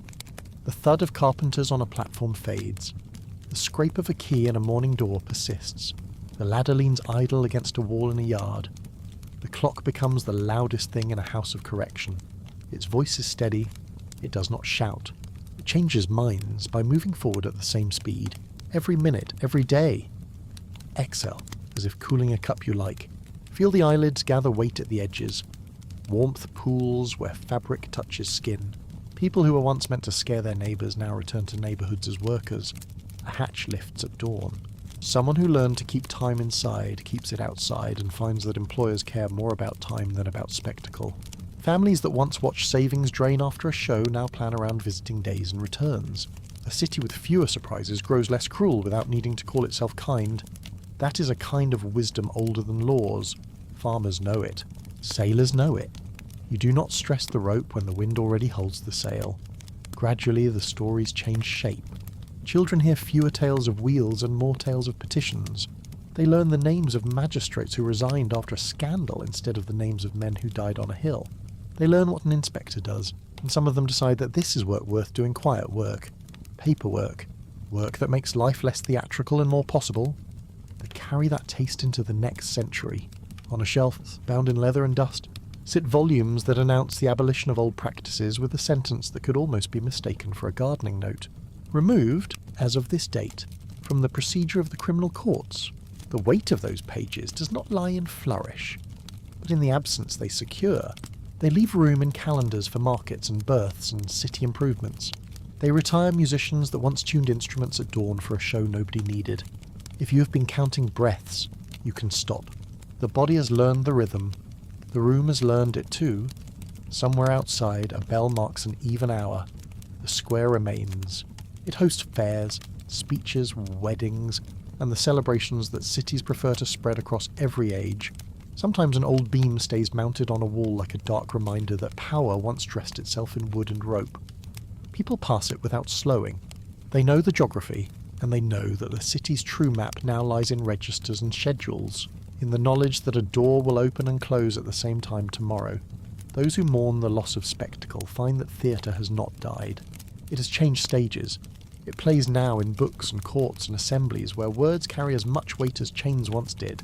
It plays in the small mercy of a clerk who stays an hour late to file a paper so that a stranger sleeps at home. It plays in the refusal to turn pain into entertainment. That refusal there, practiced long enough, can feel like sleep. A city that rests is a city that thinks better. A city that thinks better needs fewer mornings with drums. Night enters the corridors without ceremony. The last keeper walks the line, checks the bolts, notes the oil level in the lamp, and writes the date. The entry is short, everything in order. He closes the book with 2 careful hands and carries the keys as if carrying water. On his way out, he crosses a court where grass has learned to grow because carts no longer circle it with the regularity they once did. He breathes in air that smells of damp stone and flour from a nearby mill. He hears nothing that asks for attention. A room does not guarantee justice. It does something humbler. It makes a city less hungry for thunder. When thunder returns, the city hears it as weather, not as custom. That is the change this episode has walked through, step by step, across rooms and years and silent desks. The old stage has not vanished. It has been folded, stored, and brought out only for rare mornings when the state believes it must speak in a voice the horizon can hear. Even then, the voice is shorter, the hour earlier, the page ready to record its limits. Somewhere beyond all of this, a listener lies in the dark and imagines a bell. The note is not a scream. It's a line held in air, steady, then fading, then gone, leaving behind the shape of the room, the reach of the window, the cool of the floor. That is the world the corridor built. In the next hour, sleep will carry you farther into it, past the shelf where the registers rest, past the place where the beam once stood, into a city that has chosen the hum of habit over the bray of spectacle. The hum is not exciting. It is safe. It is how mornings hope to find us. And when morning does come, it will come to a street that belongs to bread and letters, to a square that belongs to trade and news, to a door that opens on schedule without a crowd waiting to see what pain looks like. The city will breathe the way you are breathing now. The lesson will hold without needing to be shown. A bell will ring once. Someone will raise a shutter. Someone else will sweep a stoop. The day will proceed without a scene. That is the quiet victory the cell won over the stage. One page, one corridor, one breath at a time. Not a scream, but a bell. It carries farther than a cry because it does not fight the air. Imagine that sound gliding over tiled roofs and wooden shutters, over a lane that smells of flour and damp stone, over a square that once hosted lessons no school would claim now. The bell does not accuse. It marks. It says the hour belongs to a quieter city than the one that raised scaffolds like stages. You rest in that city room, in the hush it learned after centuries of spectacle. And tonight we walk through the lessons pain once tried to teach and what we decided to keep, to change, and to forget. The past did not arrange punishments at random. They were tools with names set in boxes called retribution as deterrents as to confession, control, and cleansing. The labels did not always fit their contents. The boxes overlapped and touched. A ruler on a hill might claim a hanging was for justice when it answered fear. A council might promise mercy while choreographing terror. Even so, the 5 aims help us track intention across centuries. We can pick them up one by one, not to relive the noise on the square, but to understand why the square existed at all, and why an office with registers finally replaced it. Allow your shoulders to sink by a finger's breadth. Let the jaw grow heavy and still. Draw a slow breath in, and then release it twice as long. Start with retribution. At its simplest, it is the human desire to balance scales when harm has been done. Families felt the pull first. A life taken asked for something heavy in return. In early codes, the balance was counted in cattle, silver, or a sum called vergeld, meant to steady a community before grief burned it down. Later, states took the scales from households and held them up in daylight. The intent, they said, was to repay the wrong, not to empty the cupboard of sorrow. When law kept to proportion, neighbours slept easier. When it pushed past proportion to prove strength. Peace wore a thinner coat. People remember the punishments that made noise. They forget the fines that did the daily work. They recall a wheel raised like a crown of iron, or a stake on market day, because those images glowed in pamphlets and sermons. Yet the ledgers tell a calmer story. Most sentences were smaller things in greater numbers, coins handed to officers, days in stocks outside a church, brands that marked theft like a grim signature, banishments that pulled a person out of a town's field of vision. Pain could be a number on a page, not a scene. Retribution functioned best when it felt like arithmetic, not a parade. Breathe in through the nose. Release the air in a slow ribbon. Notice how the tongue settles without instruction. Deterrence promised to be the grown sibling of retribution. If people saw the cost of breaking the peace, they would keep the peace. The square became a teacher with harsh methods. Notices posted the week before an execution mapped the hour so crowds could study it. A platform raised above heads turned a lesson into a view. An officer's reading explained the charge, the law, the sentence, and the authority that bound them. The voice was plain, and its plainness was the point. Predictable procedure warns better than shouting. But crowds do odd arithmetic, and rulers learned that fear seizes attention without planting roots. A dramatic morning could freeze a market for a day. A city needs markets to return on time. The most effective deterrence, jurists began to say, was not severity but certainty. A penalty people can expect with confidence lowers blood heat more than a penalty that looks grand and lands seldom. It is the difference between a clock that rings at the same minute and a thunderclap that startles at noon. With more paper and more clerks, states shifted toward that clock. They wrote schedules of fines, ceilings for sentences, prerequisites for appeal. The square remained for rare cases that shook a whole province, but routine moved indoors where ink could outlast memory. Soften your breath until it matches a bell that hums then fades. Unclench the brow. Feel the eyes grow heavier at the edges.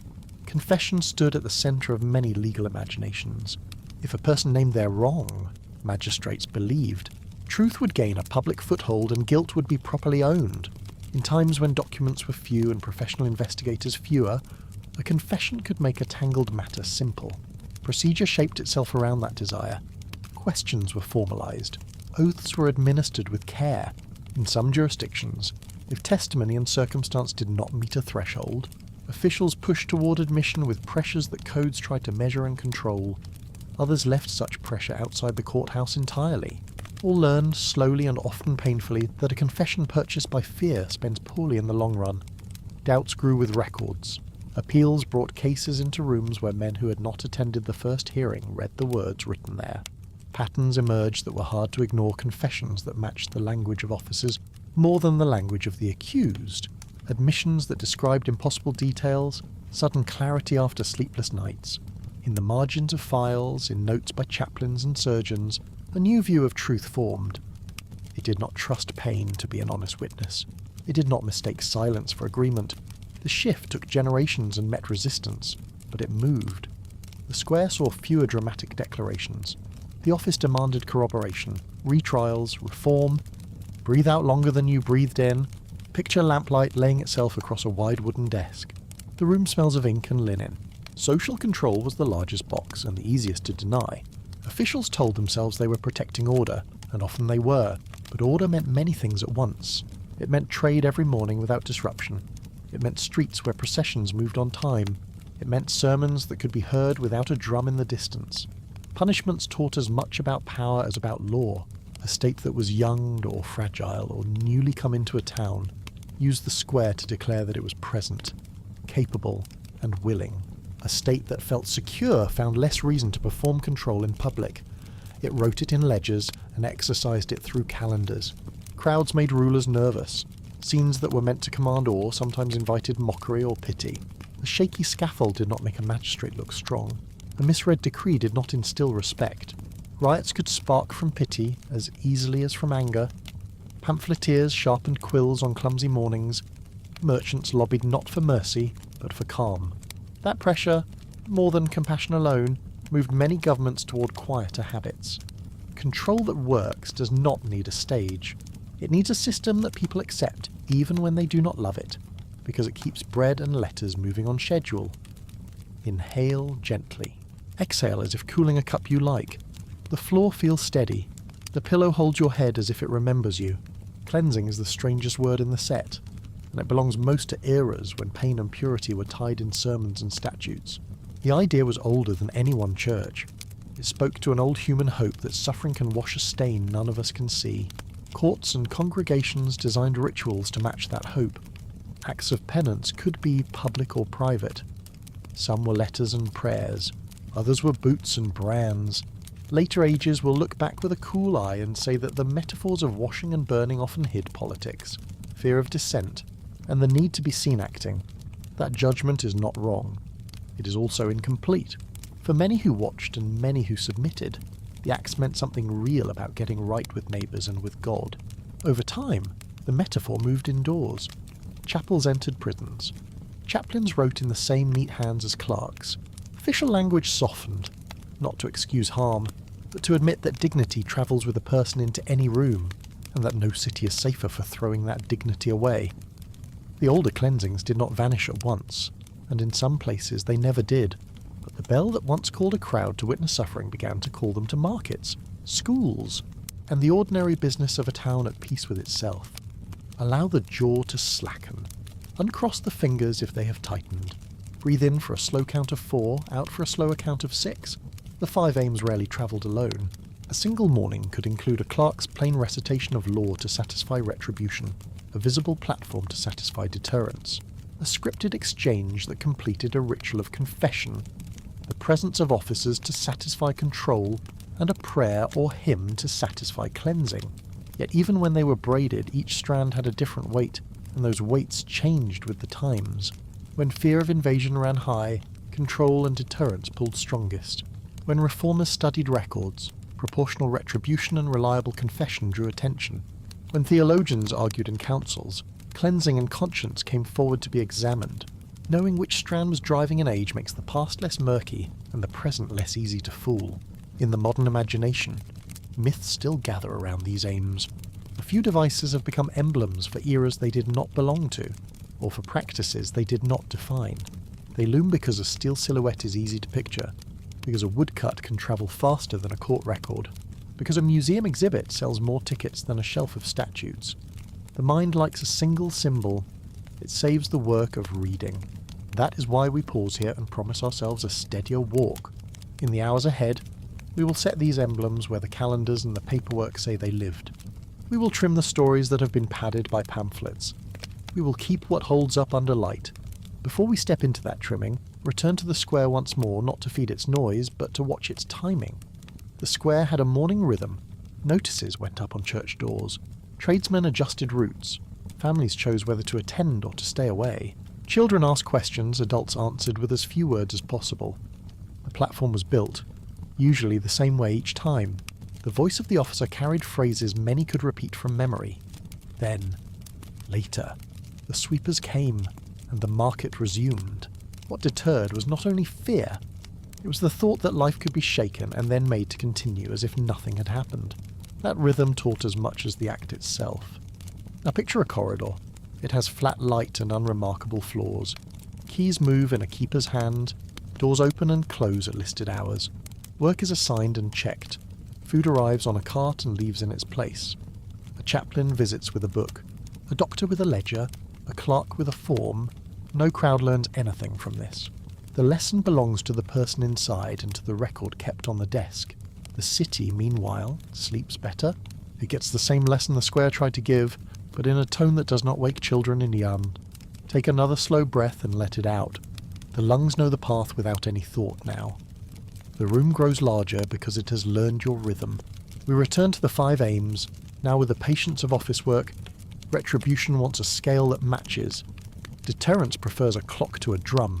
Confession demands corroboration rather than a performance under pressure. Control survives best when it hides in schedules and ordinances. Cleansing, when it must enter law at all, becomes education, labour, restitution, and the chance to return. These are not romantic. They are stable. They make fewer legends and more routines. They do not produce images that schoolchildren draw in margins. They do produce cities that grow old without many scars on their squares. There are still exceptions. Some states revived public scenes for moments when they feared they were losing their grip. Sometimes the fear was real. Sometimes it was theatre to cover other failures. In such seasons, the 5 aims dressed again for the square and pretended they had never moved indoors. The record shows that these returns carried costs. They drew crowds that remembered mockery. They created martyrs when the aim had been quiet. They sowed grievances that appealed courts would read years later. The wiser cities counted those costs and chose the corridor again. If the eyes feel heavy, let them close. If they prefer a slit of light, trust that too. The breath is the main work now. The story travels with it, steady and undemanding. We have walked the aims in their best light and their least flattering. We have watched them move from hills to rooms. We have heard how paper, seals, and schedules replaced drums. The next steps will place familiar emblems in the right century and the right courtroom. not to scold past storytellers, though they deserve a small frown, but to clear space for what truly happened. When a device turns out to be a later imagination or a rare curiosity treated as standard, we will say so plainly. When a practice turns out to be common enough to matter, we will show how it sat within rules, budgets, and fears. Before that, take a gentler breath than the last one. Invite the shoulders to sink until the bed or the chair meets them without gap. Imagine the bell again, not bright, only warm. The sound comes, lingers, and fades. Between its notes, there is a room to think and to sleep. Room to remember correctly. What Payne taught is not a single lesson. It is a scattered set of clues about how communities guard themselves, how states announce themselves, and how individuals survive within and against those designs. With the noise lowered, those clues are easier to hear. The lamp on the desk lowers itself toward its wick. The city keeps time without asking you for anything. Somewhere, a clerk copies a statute in a hand so steady that the line seems a ruler's edge.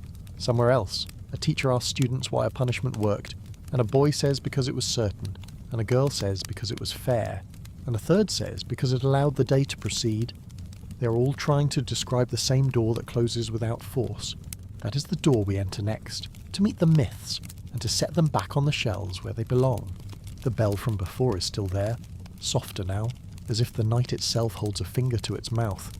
Pages on a desk are turned with care. A window is cracked, and the room breathes.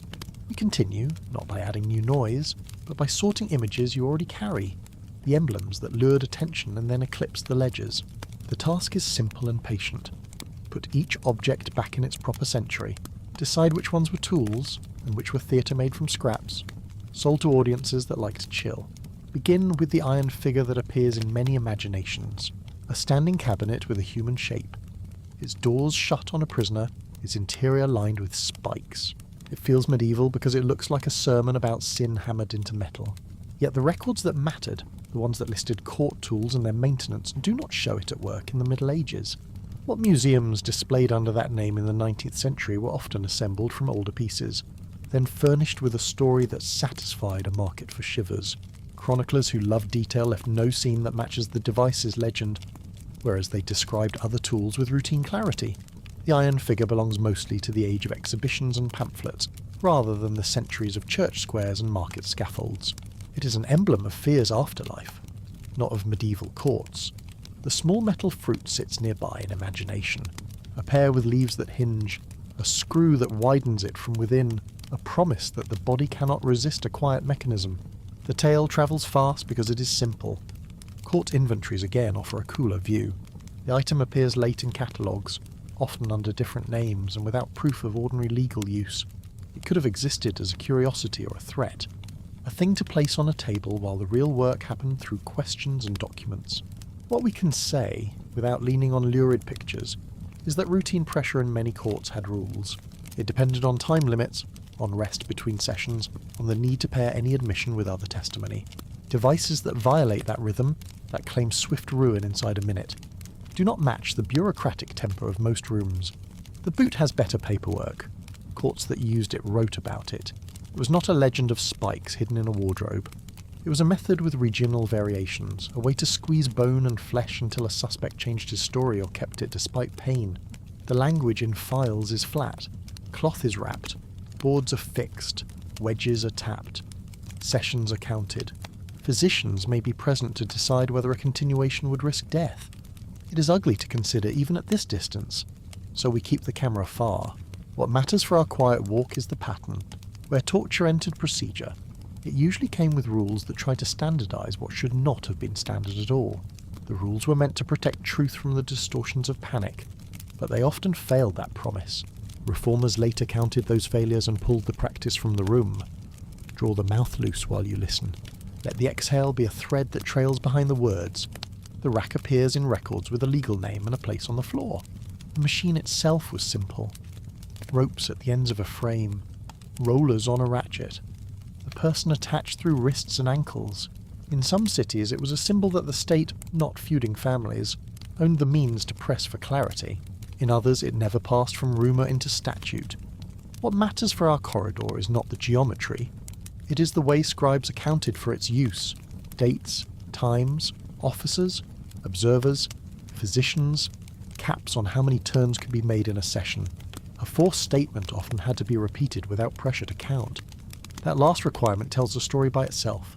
Officials wanted the words to survive daylight, petitions, and appeals. When those checks were enforced, the device lost some of its imagined omnipotence. When they were not, the paper chain broke and later ages pulled at the loose ends. A small set of tools looks modest in woodcuts and museums, and that modesty misleads. Thumb screws, stocks, collars, pillories. They were cheap. They were easy to store. They could be set up outside a church after service, so the town learned its lesson on the way to dinner. Their power came from time rather than force. A morning in the stocks was not a wound. It was a day when the market saw you and measured you. The lesson taken was mixed. Neighbours learned what would be noticed. Children learned what the name of a petty offence meant when spelled on a board.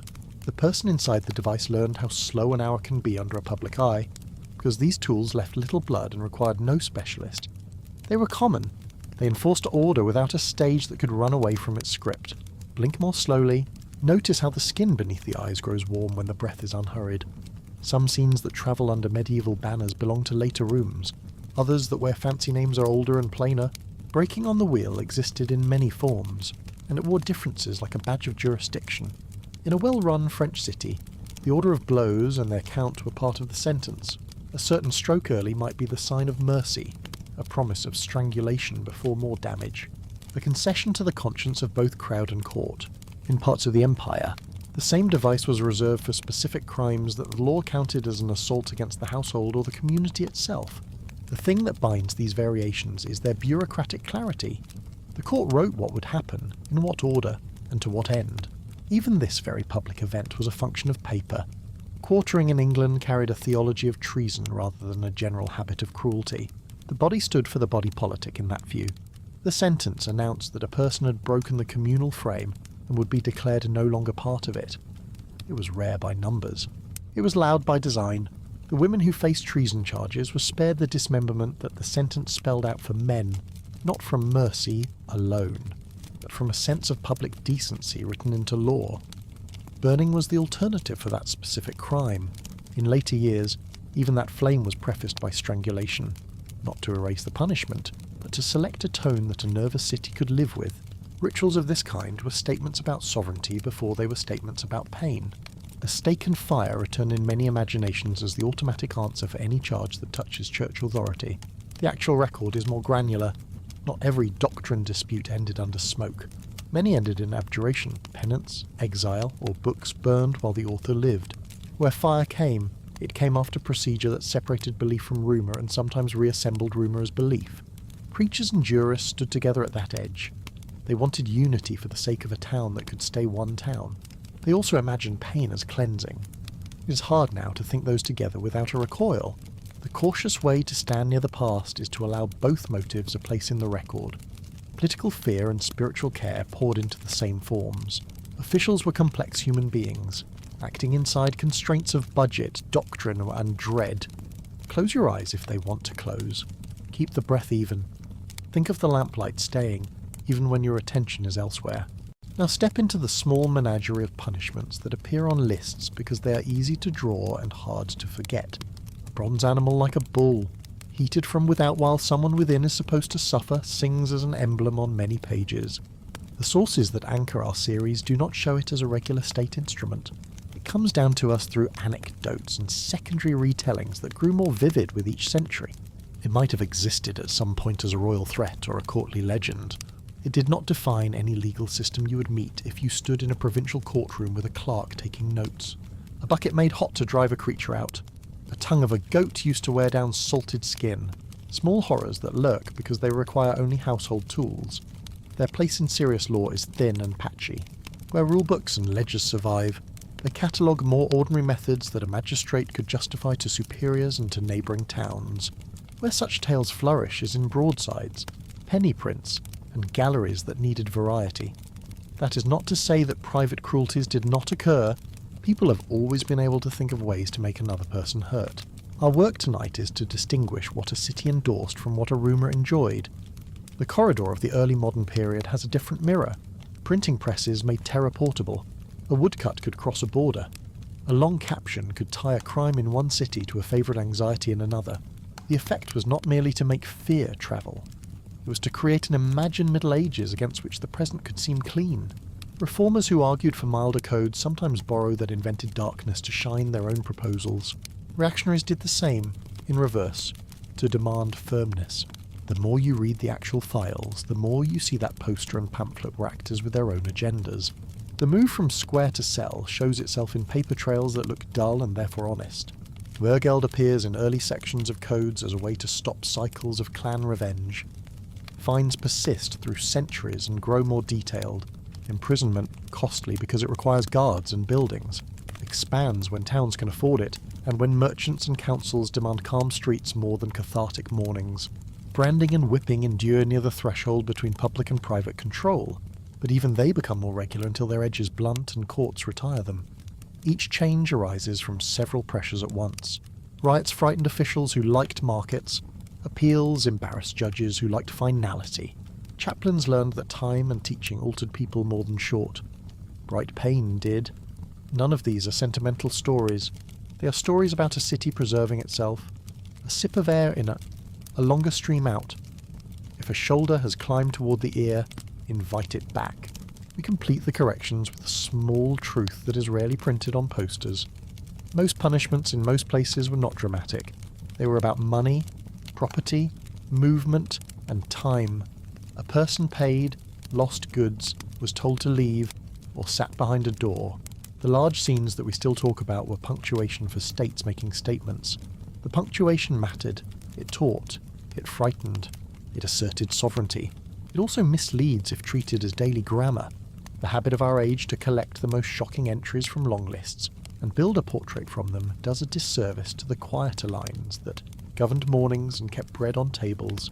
The quieter lines are where a town lives. Accuracy matters not because it flatters the past, but because it protects the present. If a city believes that harshness alone built order, it may reach for harshness when budgets or patience run thin. If a city believes that certainty and proportion calmed markets and minds, it will maintain the routines that make certainty possible. The myths we corrected tonight are not guilty only of dating errors.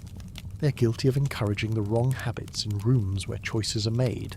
A false Middle Ages invites a false present. There is a final link to place in view before the lamp dims further. Publicity changed its skin over time. The square taught through spectacle. The cell taught through schedules. The printed page taught through repetition. The screen now does similar work with different speed. When a modern city debates punishment, it does so with cameras at the edge of the room or on the street. Images still travel. Emotion still travels faster than correction. The safest lesson to rescue from the ledgers is that rules, reviewed and applied evenly, keep a city calmer than a performance ever will. A billboard of fear fades. Habit of predictable consequence endures. Allow the jaw to grow heavier again. Blink slowly, 3 times, as if the lids are dusting shelves in a quiet library. We will close this segment by placing 3 small stones where feet can find them later. First, an emblem is not a system. A single machine, no matter how vivid, cannot stand in for the budgets, timetables, and statutes that made a city function. Second, paper is a kind of mercy. When rules are written and checked, the worst mornings become rare because officials know how to arrive at outcomes without calling a crowd. Third, the person under sentence remains a person. The oldest reformers were not sentimentalists. They were realists who noted that dignity is efficient. People treated as humans return to streets less likely to burn them. Outside the window, the wind has taken a new path between roofs. It sounds like cloth shaken before it is folded. The bell is only a memory now, a note that repeats itself without being struck. You can follow it into rest if rest is what you need. If you stay with us a little longer, the final movement will gather what pain taught and what we decided to forget. Then lay both on the table with the lamp turned low. We will not chase noise. We will settle it, as clerks once did with ink and neat hands. Breathe once more, deeper in, longer out. The room keeps its promise to be kinder than any square. The papers lie in order. The night has nothing urgent to add. The lesson that remains has no need to shout. It prefers to settle. The window is still open a finger's width. Cool air moves the curtain in a slow breath. In and out, as if the room itself remembers the body rhythm. On the desk, the final pages wait.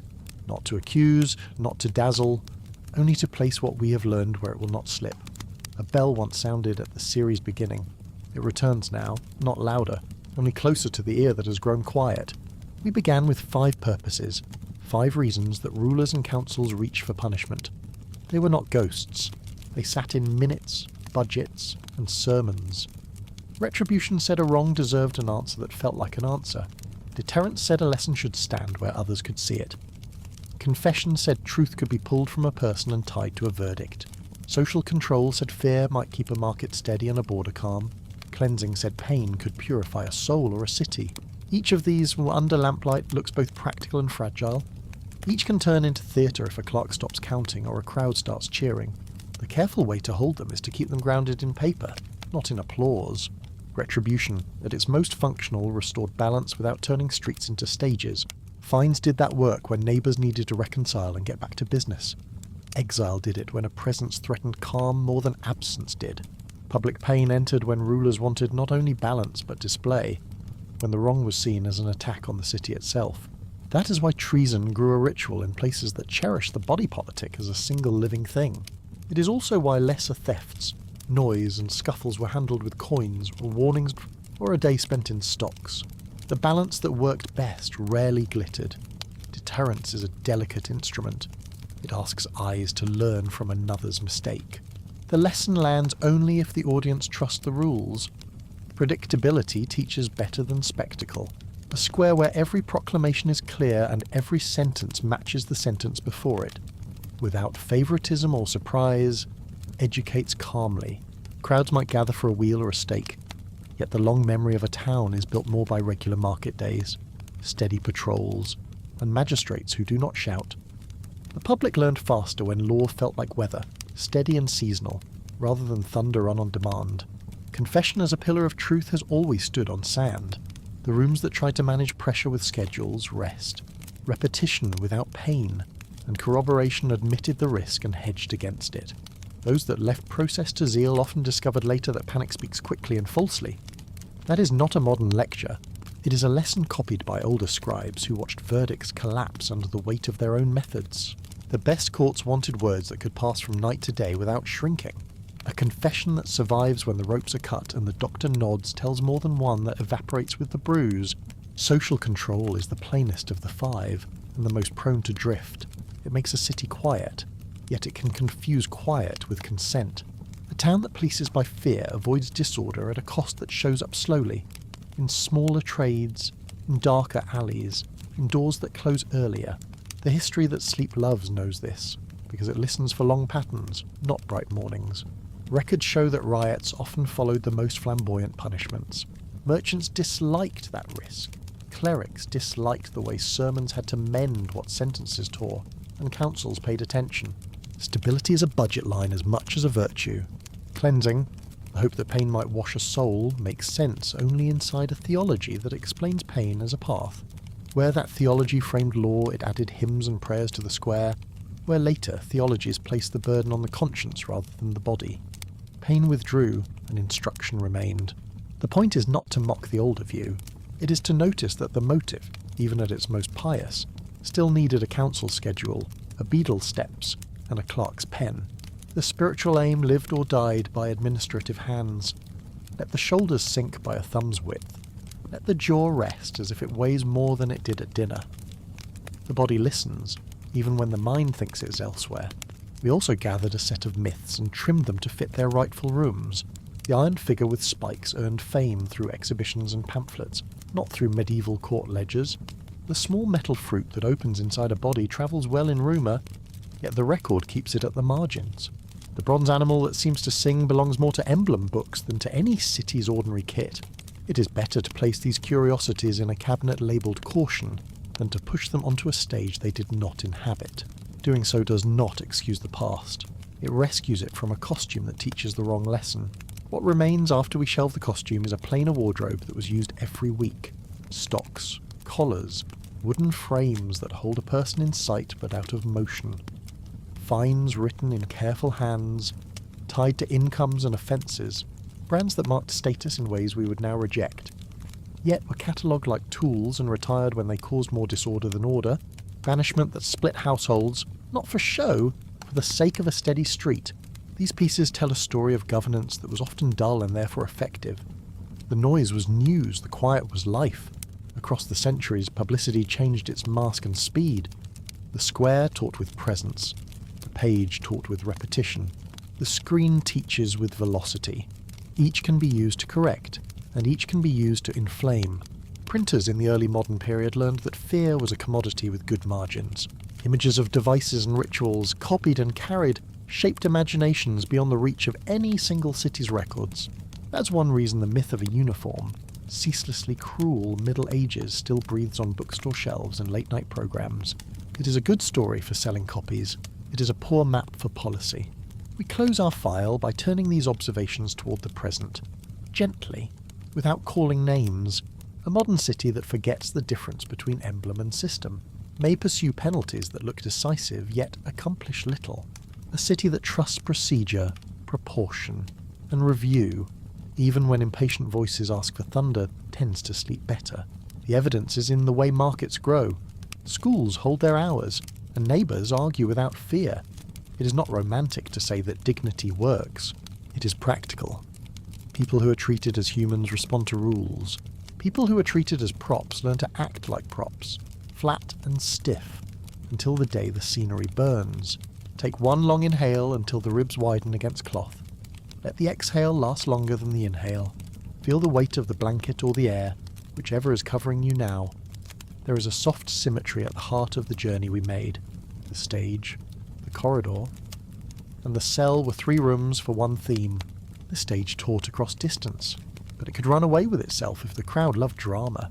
The corridor, a line of offices and shelves taught through appointment and paper.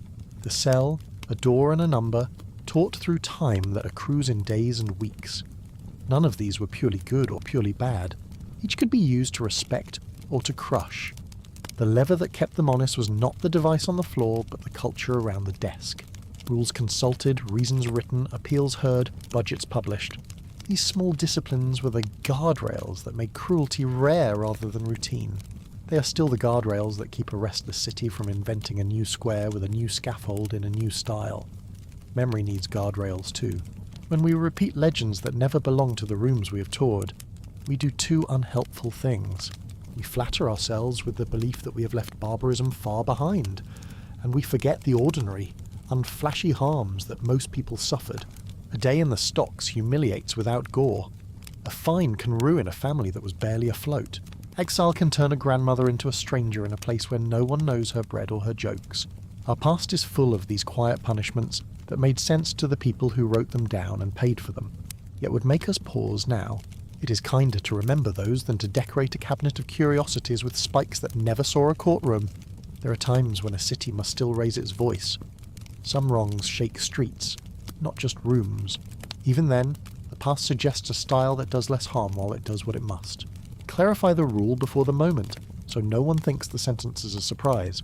Place the announcement where people expect it, not where it will cause a stampede. Shorten the scene, so that the lesson's a point, not a parade. Allow the person under sentence the thin, stubborn dignity that belongs to anyone born. These are not romantic gestures. They prevent riots, costly appeals, and long grudges. They keep markets steady and classrooms open. They are the crafts of order. If a shoulder has crept upward again, roll it down. If the tongue is pressed to the roof of the mouth, unhook it and let it rest. The body prefers peace. Give it a piece of that preference now. We promised a quiet ethic, not a thunderous one. Here it is, placed like a small bundle on the table at the end of the night. Accuracy is mercy, because it stops us from punishing the wrong century for the wrong crime. Proportion is courage, because it resists the urge to answer loud wrongs with louder answers. Dignity is efficient, because people respond to being treated as people, and institutions last longer when they act as if that is true. Due process is patience made law, and patience is the slow breath that keeps hands steady. If sleep comes, let it come. If not, stay with the final images as if you were walking slowly through a museum after closing time. A wooden frame in dry light, a parchment with neat lines, a small square where pigeons scuff at dawn, a narrow corridor with cool stone underfoot, a cell door that closes with a sound like a book that has been read to the end. Outside, a bell holds the same note it has always held. Time does not need us to strike it hard. It needs us to hear it and to choose accordingly. We make one last circuit through the rooms we visited, not with our feet, with a mind that likes to see things placed and labelled. Rome used public wood to write a law on the roadside and numbers in the ranks. Medieval towns set a platform as punctuation, then lived by fines and local habits. Early modern rooms tried to pin truth down by pressure, then taught truth better with paper. Reform grew in the gaps, then moved from margin to margin until the centre shifted. All the while, people were getting married, selling onions, arguing, praying, fishing, mending, and growing old. Punishment was a part of their days, not the whole. The lesson worth carrying out the door is that order survives best when it grows from many quiet hours rather than a few loud minutes. You can imagine the clerk blowing out the lamp now. He is careful. He puts a lid on the ink. He straightens a stack of filings with the edge of his hand, pauses at the window and listens to the street. There is no crowd now, only the faint shuffle of a night watch and the distant sound of water, a river or a sea, depending on the city where your mind has placed him. He closes the window to a slip of night, almost shut, leaves just enough for the air to move. The bell is not struck, yet it can still be heard, as if the air itself remembers. Before the last page rests, one more soft truth. A society does not become kinder by accident. It becomes kinder by copying better forms and keeping them even when fear wishes for noise. When the door is locked at night and the streets are quiet, it is tempting to forget how that quiet was earned. It was earned by rules written out in advance, by lines that did not bend for wealth, by records that another set of eyes could read in the morning, by officials who knew that a crowd's thrill is a cheap drug with a fierce bill. Those habits, not devices, are the inheritance worth guarding. Let the next breath draw slowly until the chest rises, then fade until the chest falls. If sleep wants you, trust it. The lesson will be there in the morning, folded and placed where you can find it. If you stay awake a little longer, sit with the image of stone that holds warmth after sunset, of paper that holds ink after the hand is gone, of a bell that holds a note after the rope is still. Some knowledge is like that. It endures without effort. It is quiet, and it is strong. We have walked far without raising our voice. That is the best way to walk in a house where others are sleeping. It is also the best way to walk through the past, the stage, the corridor, the cell, all the squares and rooms where human beings tried to keep other human beings in line, stand in the same dusk now. From here, they teach not the thrill of terror, but the craft of restraint. Keep that craft, and the city where you wake will keep its calm. When the first light comes, it will touch stone before it touches faces. It will make every record legible again. It will show the small scuffs on wood that no crowd ever noticed. It will reveal the softness inside a city that refuses to rehearse fear. The bell will still be there. You will hear it without strain. The room that learned to breathe will breathe again. That is the close we owe these pages. 'Twas not a shout, not a drum, a single note that goes on without needing to prove anything. The note is order held lightly, mercy held firmly, and memory held with care. Rest now, if you can. The pages have found their places. The window can be closed the last inch. The breath can attend to itself, slow and regular. This story will not chase you. It will be here when you return, and it will greet you with the same small bow of the bell that started everything. A thread of sound woven through stone and time, tied off neatly and allowed to fade. The bell from the first minutes has not vanished. It rests in the air like a single warm thread, tied to stone, carried by a draught that moves the curtain a little. Lamplight softens the edges of the desk. The pages we have used are stacked now, squared by a patient hand. What remains is not a flourish. It is a placing of quiet things where they belong. Across these nights we walked 3 rooms that share one purpose. There was a stage, where crowds learned by watching. There was a corridor, where ink and seals arranged authority. There was a cell, where time rather than spectacle taught its lesson. In each room, power reached for 5 familiar tools. Retribution said a wrong should feel answered. Deterrence asked the lesson to be visible. Confession tried to anchor truth to words. Social control promised peace through certainty. Cleansing offered a path that some theologies trusted. None of these stood alone. None of them worked well without schedule, record, and restraint. Let the shoulders drop a little. unclench the jaw. Draw a slow breath in and release it longer than you drew it. We sifted legend from ledger. Some devices that fill exhibitions and late-night lists belong more to printers than to courts. The iron figure with spikes is at home in cabinets of curiosity, not in the weekly work of magistrates. The little metal fruit with screws is a rumour that travels quickly and documents slowly. The bronze animal that sings is a pageant mask, not a clerk's tool. The ordinary kit of punishment was duller, and therefore more common fines written in neat hands. Stocks and collars built by local carpenters, brands filed in rolls, exile recorded in margins. To forget the ordinary is to learn the wrong lesson from the past. We also watched the square grow quieter. Markets disliked panic. Councils learned that a riot is more expensive than a long sentence behind a door. Clergy and jurists argued that truth spoils when forced. Printers discovered that fear sells, and then societies discovered that fear purchased in bulk is hard to store. So the city moved weight from platform to paper. The shift was uneven and imperfect. It was still a shift. The melody of order moved from drums to a steady hum. Inhale softly until the ribs widen. Exhale as if you were misting a window. Let the eyelids grow heavy. From here, the lessons feel simple and sturdy. Accuracy is a kindness. It keeps us from punishing the wrong century, and it clears space for honest grief. Proportion is a courage that does not dress itself in thunder. It answers clearly, not loudly. Dignity is efficient. People respond to rules when the rules remember they are people. Due process is patience given a calendar and door that can open for review. None of this is dramatic. All of it works. Memory also deserves care. When we repeat myths that never belong to the rooms we visited, we flatter ourselves, and we slight the quiet harms that were real. A day in stocks could unmake a livelihood. A brand could bend a life for decades. A fine could take the winter from a family that had no margin. Those are not bright scenes, and that is exactly why we must not forget them. The square was punctuation. The sentence was the everyday. If there is a last image to leave on the table, let it be this. A clerk blows gently across a pool of ink until it stops shining. He caps the bottle. He straightens the pile. He closes the window to a narrow line that still admits air. He listens to the street. No crowd. Only the small shuffle of a watchman and the distant sound of water.